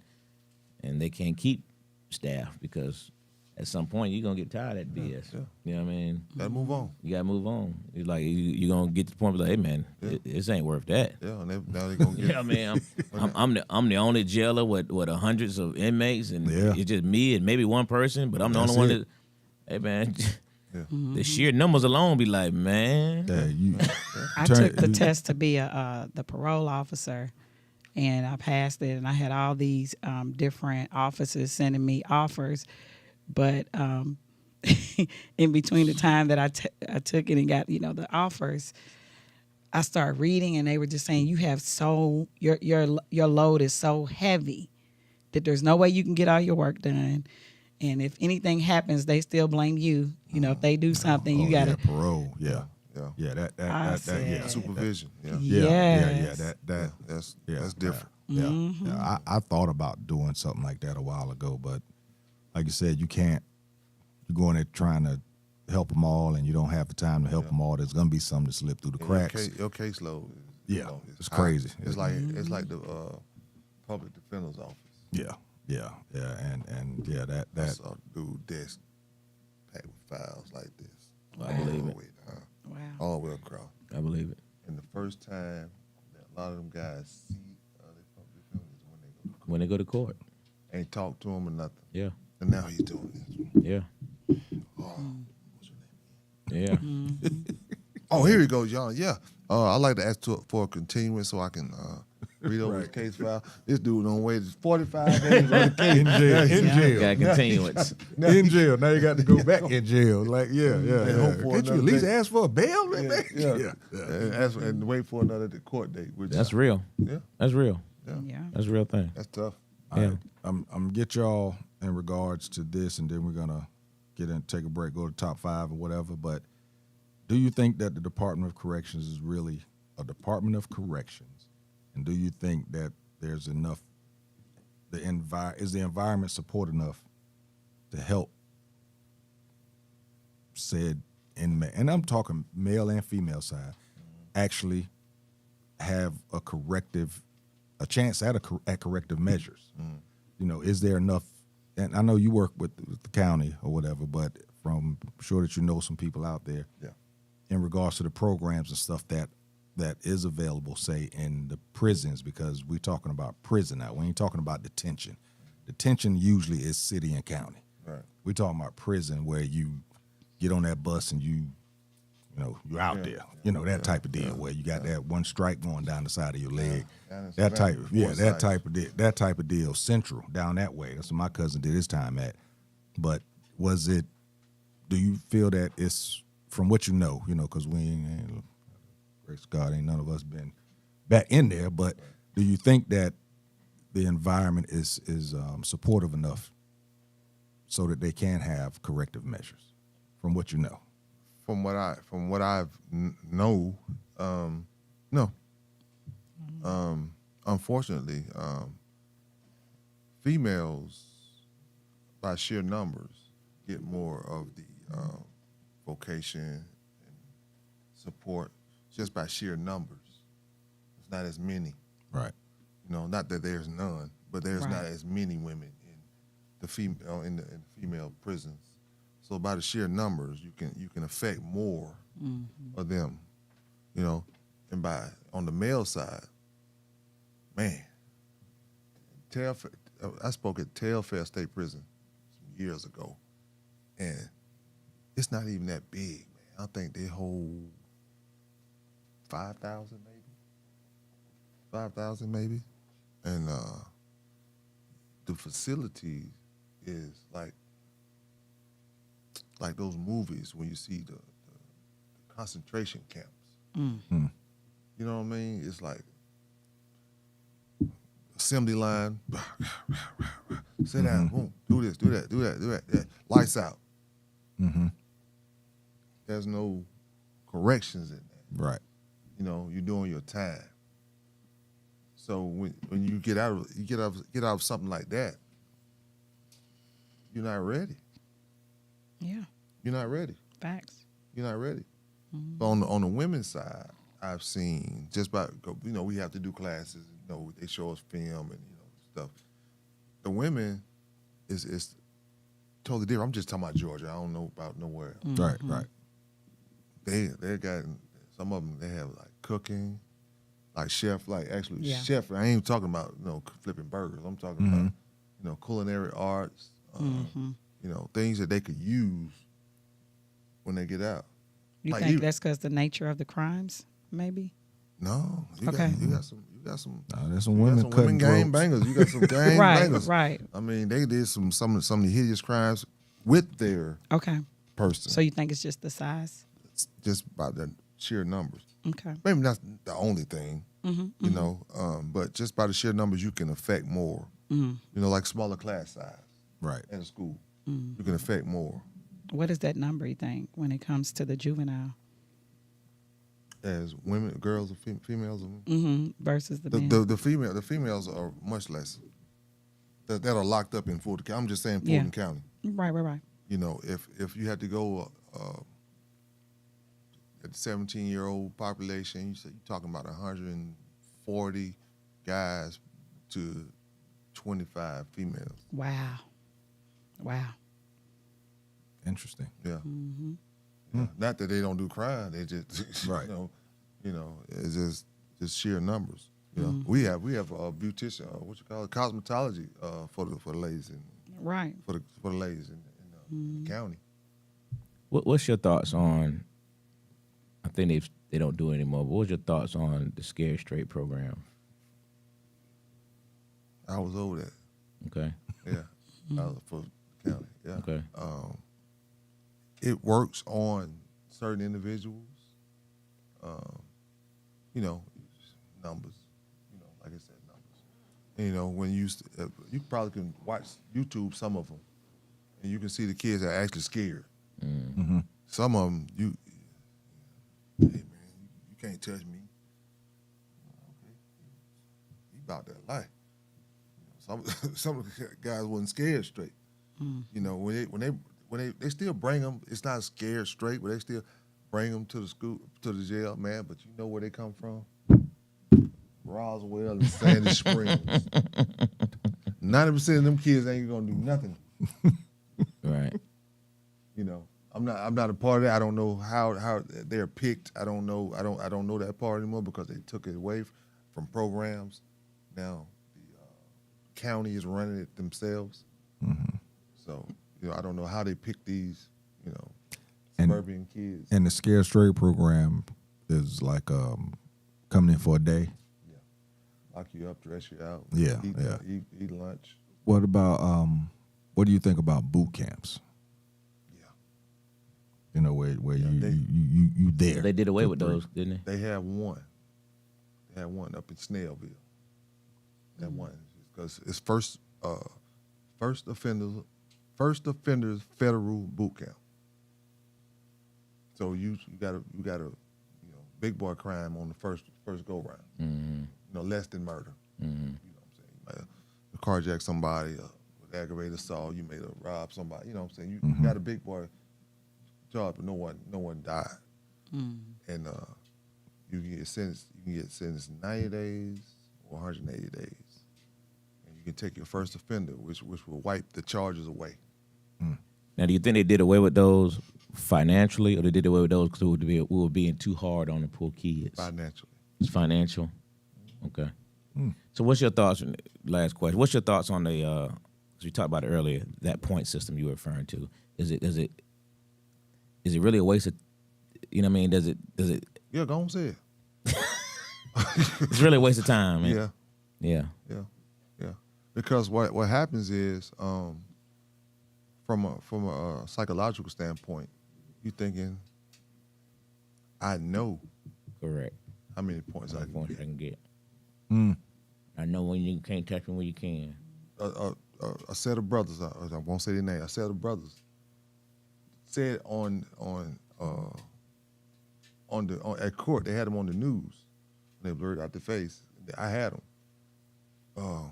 Y'all can't give me but so much time because I'm only 17. Mm. He knew how much time he was gonna get, and he's a murder guy. Mm. A man got off the bus on MLK, go in and play his lottery number, his scratch offs. Plays whatever, comes out, get ready to get back on the bus, go home, I'm guessing. Looks and sees two young boys, 14 at the time, sitting in a car. One's in the passenger seat, one's in the driver's seat, brothers. And looked at the two boys and knew, like, the boy asked him, what you looking at? Oh, I know y'all them boys be stealing cars around here. And he kept walking. The older of the two brother got out of the car, shot the man. For nothing. Wow. 14 at the time. Wow. I feel like a lot of times them older 3 people be years. telling them that. Killing his man. Yeah. I feel like some of them older people be telling them that. Wow. You know? What you Tell me mean? what? Like, you're not going to get that much time. you know, like maybe That's the why people in the that's gangs why they and the runners. stuff. That's why they hold the drugs. Right, They know, right. They know That's you my get point. caught. That's old. That's an old Right. game. Right. Yeah, that's an old game. And also they've been through the system. Yeah. You know, they don't been to court enough time. By the time they're 16, 17, they know the law. They be And smart now. Look, and it's Google. Yeah. These kids can Google it now. But that you're talking about, yeah, that's been I don't know if y'all remember the movie back in the day. It was called Fresh. Kid was running drugs back and forth for the Puerto Rican dudes, and he was 12 in the movie. But they knew if he got caught, In juvie time. yeah, or he just gonna get out. They gonna call his parents. Yeah. When I was growing up in New York, we used to throw rocks at the cops, and we had a point that we had to get to. If such and such didn't get there, we knew he got caught. But we knew he was getting out that night Right. because we knew they wasn't gonna take 6, 7-year-old and Right. put him in lockup. They're gonna send him back home. You know certain things. So yeah, that's been going on for a minute, especially like I said with the drug game. Like I said, these kids, these backpacks be having weight in them. Weight on their way home from school. Yeah, they get caught Stop, with pick something up, and keep it moving. These kids be having weight, man. They get caught with it, man. They get caught with real drugs on them. Robbie said absolutely unequivocally no. Not made to be prison reform. It's not made to change your behavior or corrective measures. I'm going to say this last part you said because that's going to be a part of top 5. She said they put them out with $10 bus passes and what you came in with. Wow. That's it. That's it. Yeah. Slap on the wrist. I wanted That's to why the ask, police officer, man. I hate it. We hated dealing with juveniles, man, because your whole day, So much with yeah, paperwork. your whole day gone. Yeah. Your whole day, it was so much easier just, hey, man, where you so live at? that's why you let them go. Take them home. Take him home, man. I'm not gonna sit here at that juvenile all day long with you. All day Because my whole day gone, I'm dealing with this juvenile, man. Whole day gone. But that's probably good anyway, though. For nothing. For take 'em home, For though. nothing's gonna happen. I mean, nothing's Yeah. gonna happen if I see y'all spend my whole day Okay. taking the juvenile, and then if they can't, have no room, whatever the case be, they're gonna call you back to come pick them back up And take Wow. them back. take them home. Yeah. Wow. I just gonna take you home now. Yeah. You said cut to the chase. I don't say it's waste my whole day. Yeah. Hey, I ain't say waste my whole day because I know what's gonna happen. Yeah. I ain't waste my whole day I dealing want with to you. ask y'all about this little boy. Both any of y'all can answer. The 6-year-old that shot the teacher. What was his? Where would they put him at? What would they do with him at 6? They have young detention centers. They do. Okay. They have Like them. what group is that? They like 10 down. Okay. Yeah. Okay. Yeah. They're small. Yeah. It's usually not a lot. Yeah. I think the one here, close to here, is off of Moreland. Like what the movie theater is. Past there, and it's up in. So do they get time? I mean, I know they get time, but do they get You- years? They can get sentenced as an adult. Okay. Yeah, on- you can get depending on the sentenced as crime. an adult, or you can end up in one of those. You get sentenced. You Youth might detention get years, but your first amount of years is spent with people of your age or the youth or whatever. Then once you age out, you move on over to the adult camp. Some of the boys' homes. Most of them are closed. I in North Carolina, I've seen where somebody's done big boy crime at 15, and was tried as an adult. By the time they got to court and everything, they were 17 or 18. They put them in there with the adults. Yeah. They put them in. When they Was he a black kid? I've seen Because all I've of seen them do that a lot to the black kids. But Oh, they doing the white too. okay. Yeah. Okay. I've seen them do it to some white kids. And not as many. Back then, too many white kids walk around shooting nobody. It was mostly, where I was, it was most of the black kids that was doing it. But this one kid I know in particular. Matter of fact, when I went home, I actually reached out to somebody. And they told me, they said, yeah, he's still living. Because he was like folklore in the Rockingham, North Carolina area. He was, that boy was He was bad news, boy. Terrible. He was bad news, man. Old dog. Yeah, you're right. Yeah, he was bad news, man. When he came to the youth camp, they let him walk through jam pop one day. That night, they told us go get him. We locking him in isolation. Yeah, he because they felt that he was just gonna get other people started, and it was gonna make it too hard for us to do our job because of him. That's how bad he was. He was a bad boy. Okay. He was a bad boy. Had a couple of cars. He was a bad boy. Yeah. I just assumed like at 6 that they boy. still get out, after like lot- 18. You know what I'm saying? For some reason. A lot of time they go through diagnostics when they get a little older, Okay. but they do psych eval, try to delve into that side of it before they actually lock them up. Because if you think about it, they're doing something heinous at that age. Right. If they get 13 to 14, if they hadn't had any treatment, you let them out. What you think they're gonna do? Oh, Okay. yes, sir. Everybody got to go. Yes, sir. I see that on that 6-year-old, the female parent was sentenced. Really? I do remember they charged that the parent with the kid having that gun. Okay. The one where they suing the principal. Is that the same case? The 6-year-old that shot. Mm-hmm. They shot the teacher. Yeah, they charged the parent. Okay. Hey, brother, we appreciate you. We're gonna do this top 5 thing, and then we're gonna throw you some flowers. Hall of Famer. We're gonna throw you a couple flowers after we do this top 5. But real quick, have you ever seen a sentence of anybody what's the biggest sentence that you've seen on paper or whatever? That's One of the guys from right here, Cleveland Avenue, locked up at 14, got his sentence at 17, 74 years. Hey man, this is no lie. Wow. I've seen it, and it still is sitting there looking at. I'm sitting in the middle of the pod. I got 2 sides, 48 inmates on each side, but I'm running the gate in the middle. 2 officers on each, 1 officer on here, and I'm sitting there just looking at IDs. I said, "What the hell?" Dude had 244 years.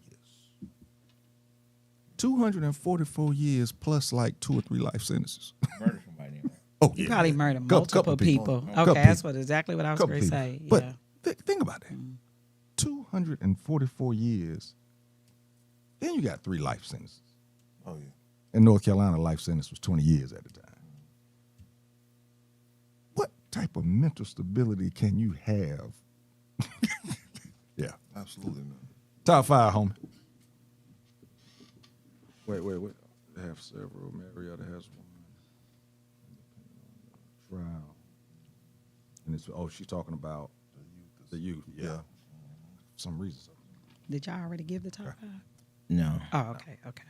Well, we're gonna stay on topic. That's why I want to read the rest of her message because there was good points there. So the top 5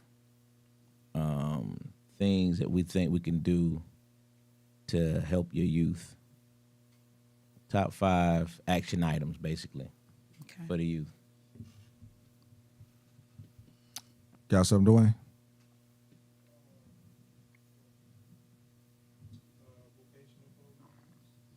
Vocational programs. Boys and girls clubs. Opening up more. Youth organizations.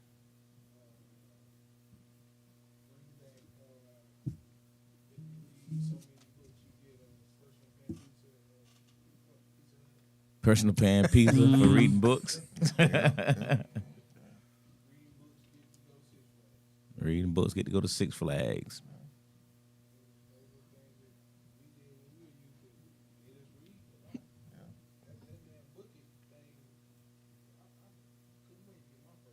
Dwayne said, "Can't wait to get that You ain't personal pan lying, pizza." bro. Facts. I remember that. Where'd you go to school at, Dwayne? Oh, yeah. You from the crib. Yeah. What you got, Jose? Oh, goodness. I'm on the spot. Okay. So I would say, what was the program Big Brother? Was that what they used to have? Yeah, so families where the fathers may not be there, just having being able to connect with other men, men that are stand-up guys, right? Big brothers. I think less phones, and educating parents about what's going on in the community and having opportunities, like he said, boys and girls clubs, things that they can actually go to and learn about community, right? Learn about working together. Definitely part of what I was talking about earlier, having like mentoring groups where men come together in groups and boys can be there and they can talk to them about, like they have these programs with the girls, but I don't always see them with the boys at some of the elementary schools where when they come to the program, I haven't seen them for men, but I'm just saying this could be where when they come, the days that the men are coming to the schools, they have to dress up, have to wear ties, they have to wear suits, they have to present themselves as entrepreneurs, professional people, right? So teaching them like just something different that they can actually see, right? Maybe even more programs where within the schools where they take trips. Because I always feel like when you get outside of your neighborhood and you see other ways to live, now it opens up your mind. And of course, what I've been saying the whole time is like Dwayne said, the vocational or some type of diversion programs to give them other skills. Because once you start dreaming, I went to school at 14 to be a cosmetologist. And so, but I started doing hair at like 11 or 12. Once you start dreaming about a future, then certain things you're not going to accept because you feel like you're en route to something, right? And that's going to take up my time, my energy. Even as a child, like, no, if I'm trying to go here next year, Focus. I can't. Yeah, it gives them focus. That's what I think. So, yeah. That's why those race horses have those blinders on. Yes. They can't see what's going on around them. All they can focus on is the finish line. That's right. Ooh, that boy good. Drop the bar right there. Yeah. What you got, Harvey? Man, parenting classes. Parents need mentors too, because these parents are young. Good point. Yeah. The ones I'm just talking about my demographic, what I see. Yeah. If the kids are 17, the moms and dads are 17, or 34, 35. You know what I'm saying? Yeah. They haven't had a chance to grow up. Or younger. Yeah. Yeah, younger. Parenting classes, group sessions, counseling with the kids and the parents. Because there are underlying issues that the kids have with the parents. Always. Whether parental style, the way they grow up, what they've seen, kids are sponges. You know what I'm saying? There's learned behavior. I used to walk in the back. My son used to, real quick story, my son used to, I ain't gonna say which one. He might be watching. But go in the bathroom with the potty right there, with pee all on the curtains and everything, and it's just target practice. Wow. You know what I'm saying? Like, hold on, man. Hold on. So I used to go in the bathroom with him and whip out and just pee while he's standing beside me. Yeah. Yeah. This little joker started doing this after one day. Learn behavior. Even arch his back and go, just like me. Facts. I said, man, is this all I had to do? Facts. He probably watched. He laughed. He laughing. I'm sure he laughing right now because he texted me, told me to watch it. Right. So, but yeah, learn behavior. Parents need to learn what to say, when to say it, definitely around the kids. So I think parental counseling with the kids too, not just them. Like Dwayne said, vocational. But I want to start them in elementary. find their interest. Facts. You know, put vocational in the elementary schools. You know, it don't have to be a full-fledged thing. It can be drafting. It can be Just you let know, Just let them feel it. on a if smaller they scale. gravitate You know, towards electrician. You know, beautician. Like she said, put them in the elementary schools. So when they get in middle and high school, they already be focused on what they want to do, or have an idea of what they want to do. Whoopings. Man, you got me. You got me. You got me. Boy, you got me. You know, I'm just playing, but I'm not. But No. kids, man, we all of a certain age in here. We got straight. Huh? Scared straight. We got straight. But you get a whooping now, man. Your parents go to jail. Now you come on, parent get out of jail. Now you want to get rid of the little mug. You got me locked up. Oh man, I lost my job. You know, we can laugh about it, but you know, we lived through it, and you know, I don't know. It happened to me. You know, we survived. With my mom. Yeah. We survived and became productive citizens. I know that's, you know, a sidebar. But yeah, and what trauma. I mean, But you survived. my mom blacked my eye and made me go to church with her. And yeah, I left church. Called. I told them, y'all need to come pick me up because I was thinking of what I was gonna do to her when I got home. Yeah. It was trauma, definitely trauma. And she said those exact words. She said, you almost got me locked up. Yeah. She had to take parenting classes. She hated it. Yeah. Yeah. Yeah. And Shoot.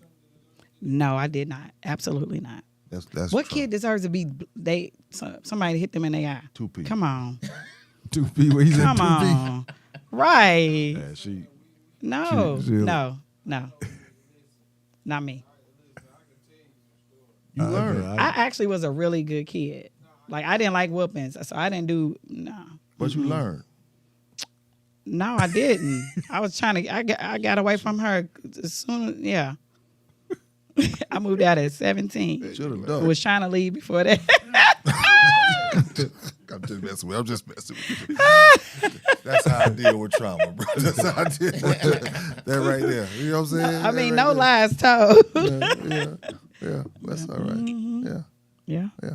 And the last thing is, I think kids need to be taught self-esteem. Self-esteem classes. I know that may sound a little weird. No, you're 100% right. Huh? That was one of mine, so I agree. Okay. Yeah. Self-esteem. Yeah. Because if you don't believe you're anything, you'll accept anything, and you'll do anything.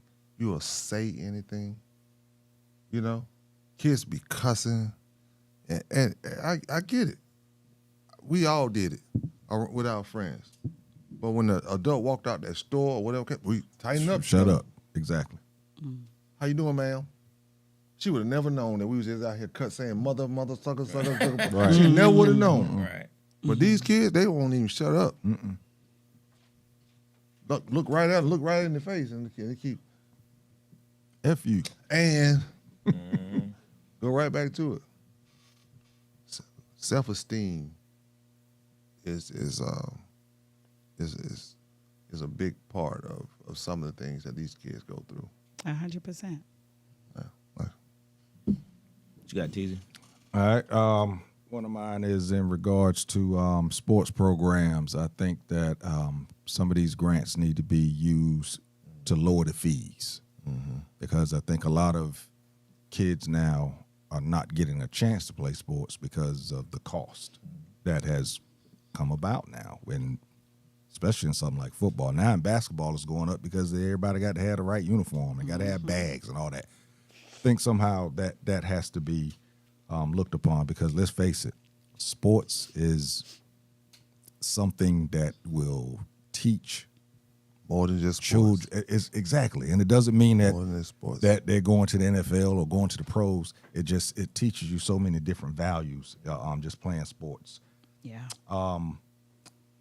More women mentors, and I'm even speaking of mentoring boys.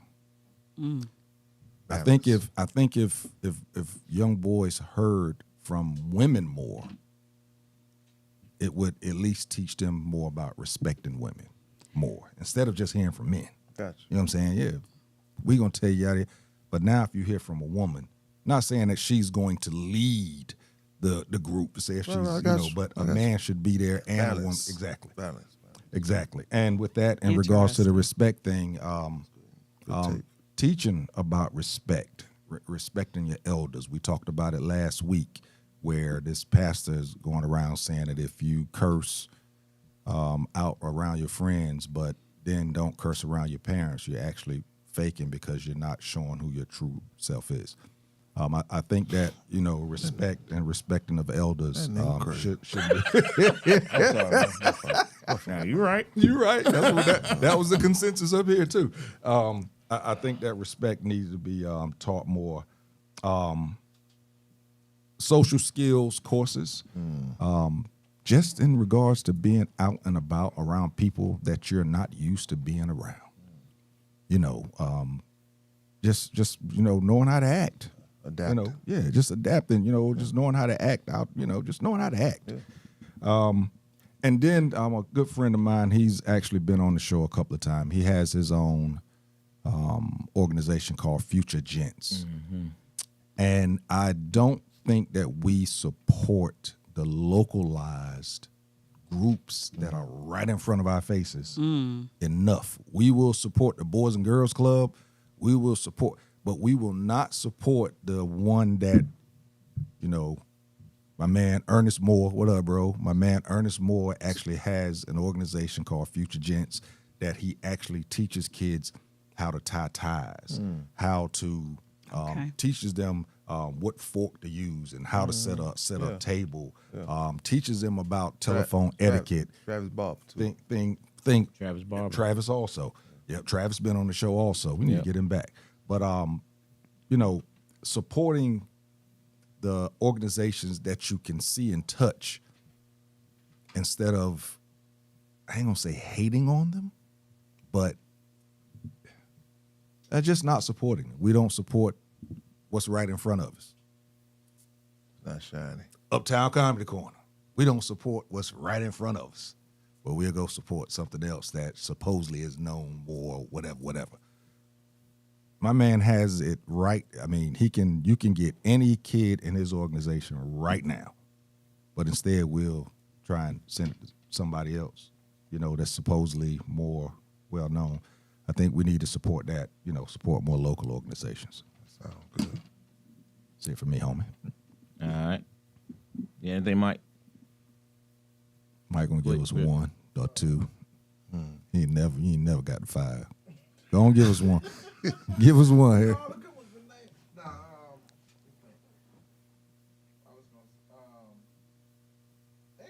lot of the extracurricular activities, the out sports and all that kind of stuff. That's big. My daughter, she in the band. I got a. You said extracurricular activity, child and band, chorus, extra things like that. Okay. Keeping them active. But that's a good one. Just something different than the norm. All right, I'm gonna run through some of Robbie. She got life skills, transitional housing, job training and opportunities. Life skills. Let's see where are other education for parents, community-based centers, grassroots approach, each one teach one, mentorship program, having resources. Interdisciplinary team and less foolery in 3 branches, family therapy, group sessions in the community, and last, love, empowerment. Awesome. She said your mama punching your eye with child abuse. It was. Thank you. Thank you. And was that your mom? My wife. Oh, your wife. Thank you, Rob. Yes, absolutely was. My mom said home life, teachers and parents communicate, church programs, BTU. That butt whippings, what is that? BTU. School and sports programs. Yeah. Old school, man. My mom said the trade school programs were in school. When she was young, they took them out. Yeah, they had them in my high school. All of them gone, just about. All of them. Aunt Alena got reach parents first, learn how to teach and communicate with children. More mentors who really have youth at heart. Reach our boys and help them to make better choices. I think men have to reach boys. I do too. I do too. Self-esteem has to be embedded through the parents as well because we have to change the mindset. Sometimes using CBT and trauma therapy. I love to come talk to the 17 to 24 population. Yeah, Miss Robin. Oh, Baptist Training Union, yeah. That was your wife? Mm-hmm. Nice.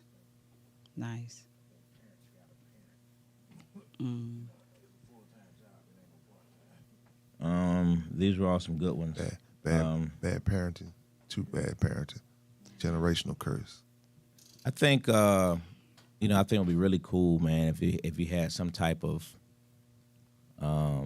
military training mandated in elementary school in terms of just if you just had a class or something that just gave them some type of leadership, some type of organizational skills, because I think, a lot of them they don't have any real discipline. They've never seen what discipline looks like. You know what I mean? If you had something like that to give them some discipline, I definitely think the vocational stuff in the schools is very important. Let's go back old school. Daggone, just something as simple as a vacation Bible school. Something that puts kids together. I think if you had things like what we had in the military was called DYA, District Youth Activities. Having things more structured for kids where the outside influences can't be around. Because we talk about a lot of times we be at practice, you go to all these basketball courts. It's like, where can you go to a basketball court at around here where you don't see drugs and needles and condoms and this Lord. and that? Oh, good. Wow. Oh, it's there. Oh, that's Wow. that's where people go at night. Yeah. That's what it's used for now. That's what they use it for. Yeah. You know what I mean? Kids can't really enjoy it because it's so much other stuff out there, And last but not least, I think we've all said it, some type of self-esteem type classes and things to let people know, what it looks like. It's bigger than everybody can't be a basketball player, football player. Everybody can't be an athlete, but everybody can, feel good about themselves. And, I was talking to one of the girls in our high school girls we coached, man, and took her to the side today. She told me one day, I asked her, what does she see in herself? And her answer was, I'm a problematic child. This girl, 14-year-old freshman. Wow. That was her answer. I'm a problematic child. And that was my thought. I was like, for a 14-year-old to say that, you know what I mean? And I just told her, because my question to her was, how do you see yourself? Right. And that's how she saw herself at 14. Wow. She's been thinking about that. Yes. That didn't just come out. And Somebody gave her that. And she's been told that, that. though. That's she's been exactly what I was told saying. Yeah, she's been told that over and over Exactly. again. Correct. Exactly. And that's how she now sees Yeah, herself. she's been told that a lot. And I told her, I Self-esteem. don't see you that way. Yeah. And I want you to Self-esteem. start looking in that mirror and saying, I'm not that. I'm a beautiful young lady. I got so much potential. You know what I mean? I said, you need to start looking in the mirror and appreciating yourself. That's the only way you're going to ever get to that, to get that monkey off your back. That's something that I should have said that when you said that about the mirror. The God Guys play that we did over in St. Martin. By the way, we're going back. But they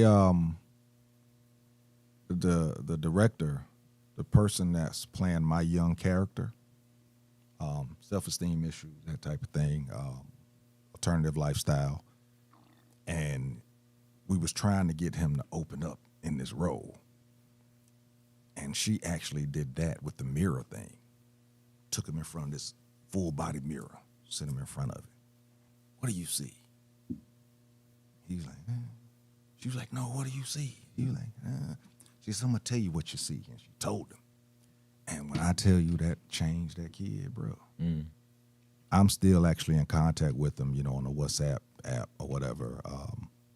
And just listening to him, not listening to him, but just hearing what he's typing, I can tell his life has changed. That is a great exercise that I think that a lot of youth could use. Just looking in the mirror and telling and seeing yourself for what you are. Telling yourself in the mirror what you are, because that means it's speaking right back to you. That is powerful. Yeah, adults do. Yeah. Anybody. Yeah, it's definitely that is powerful. I was going to say, powerful. they got ROTC, right? That's in the high Is school that level. different? Yeah. It's Okay. high school level, and Okay. it's not, and it's still an elective. You know So what they I mean? don't have it in middle school at all? No, Okay. no, Okay. but they should. They should. Okay. Absolutely. I see. Only reason I was agreeing with her who left a comment online about that the men is because like a lot of families have a lot of women in them that are trying to raise these boys, and and they look at it as they get nagged at all the time, and I don't know, because I think women discipline differently than men, so that's why I feel like Oh yeah, it's that facts. the men, what I'm saying? Men have to raise men. Yeah. Taking nothing away, because I'm a product of a single mother, and Yeah. I think my mother did a hell of a job. But I Right. promise you, we had a village. Yeah. That Yes. there were other men that poured into me. Yeah, my There's uncles just certain was things around. that and just like a man, there's certain things a man can't pour into a woman. Right. It's no slight, but Yeah. Right. it has to. Yeah, you need that somewhere. You need as far as young men, as far as boys. It's just nature. Yeah. It is. Nature. Yeah. It's just You know. nature. You- It ain't you're- no slight I mean, just like you said about the toilet thing. Can't a woman teach them how to do that? Yeah. She can't teach them how to pour. By Yeah. standing there and doing it. Yeah, Hassan. Yeah. I mean, it was always supposed to be a yin and a yang in the household so that you have balance, right? Because each person has something different to offer. So, Yeah. All right, real quick, because we're crabs in the bucket when it comes to supporting your own. This is why the youth is the way they are. Honestly, a place where kids can get together, chess, skating, go to decent movies. That's why I'm talking about DYU, Old school. DYA. Yeah, some kind of youth activity center. Effective communication is key. They agree that it takes a man to teach, because a lot of the young men need a woman, a strong black woman, to give the goals. Yeah, that's why I try to give her different affirmations for sure.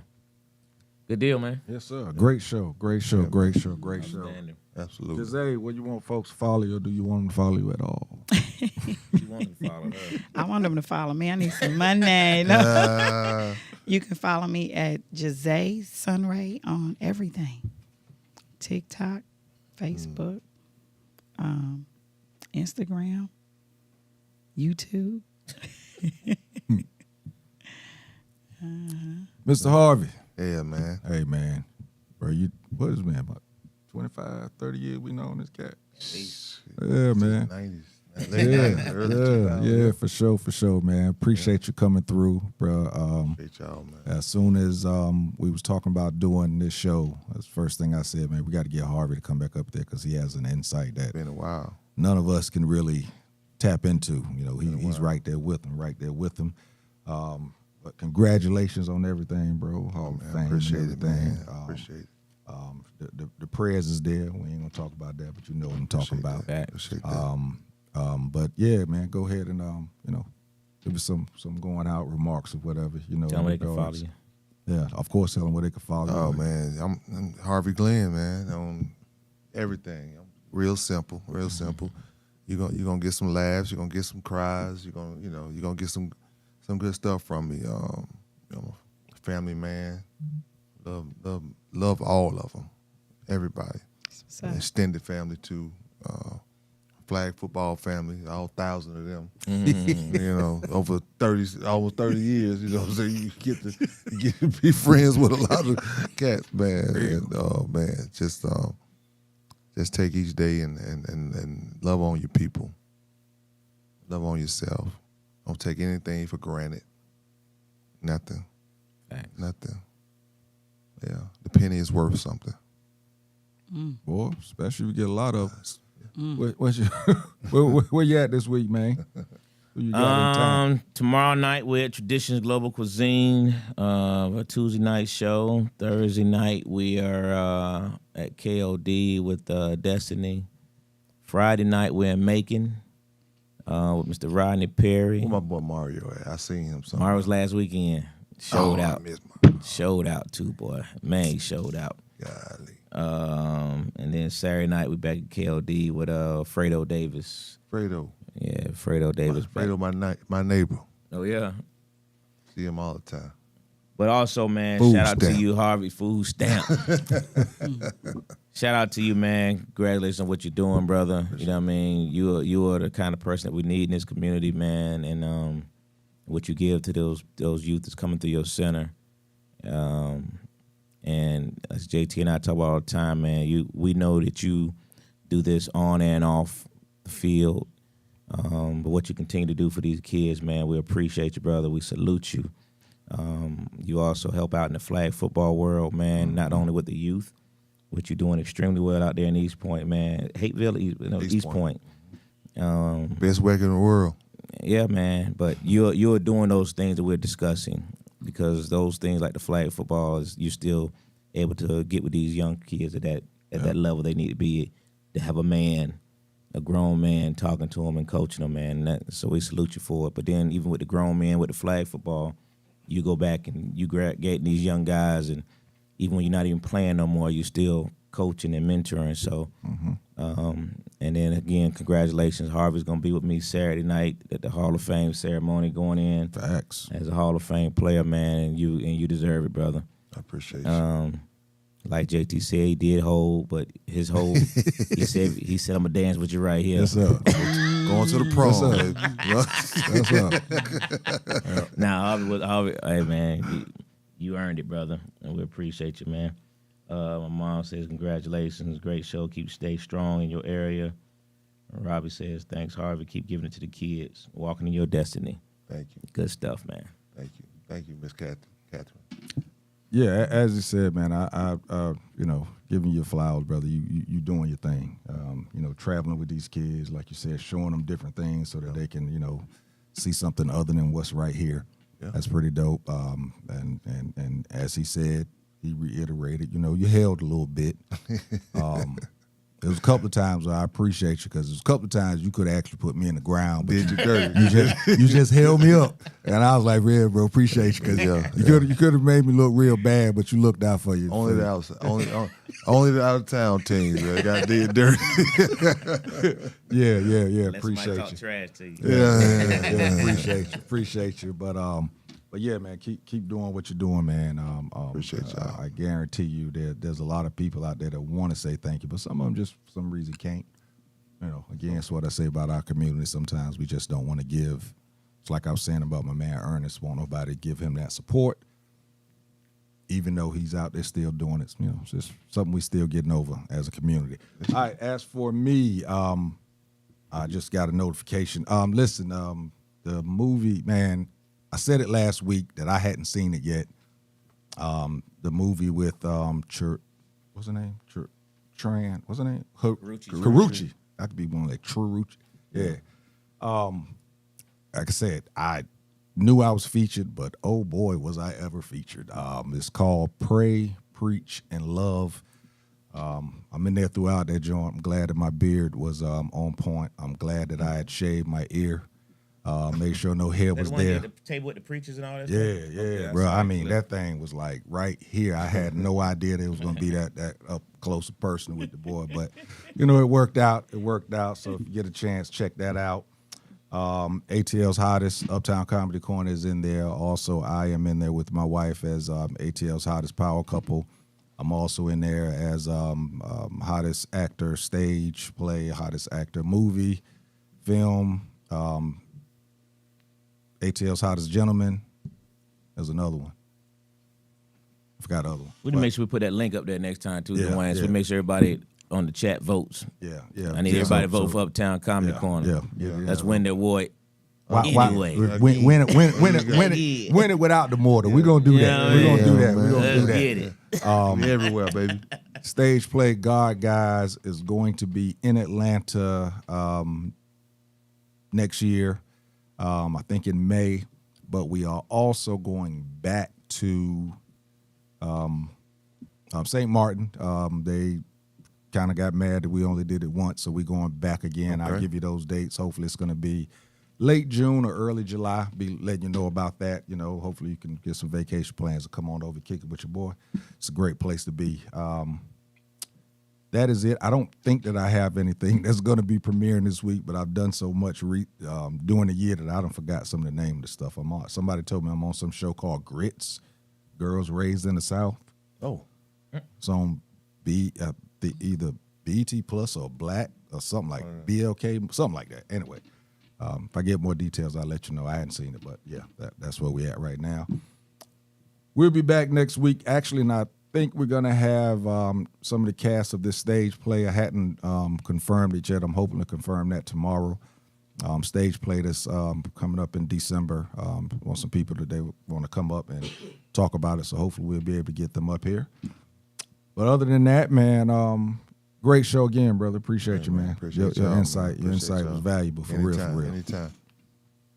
Good. Yes, sir. All right. So yeah, Classic Conversations with JT and Lo, And Jose. and we out. You dig?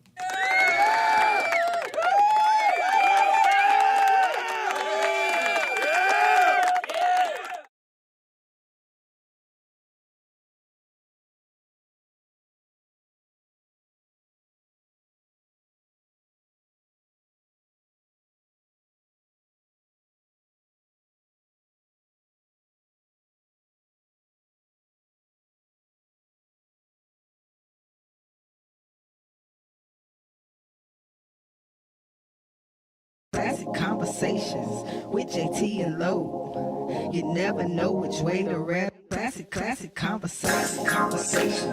with JT and Lo. You never know which way to rap. The record's gonna go. Classic Conversations with JT and Lo. Classic Conversations with JT and Lo. You never know which way to rap. The record's gonna go. Classic Conversations with JT and Lo. You never know which way to rap. Classic Conversations with JT and Lo. You never know which way to rap. The record's gonna go. It's Classic Conversations with JT and Lo. You never know which way to rap. The record's gonna go. Classic Conversations with JT and Lo. You never know which way to rap. The record's gonna go. It's Classic Conversations with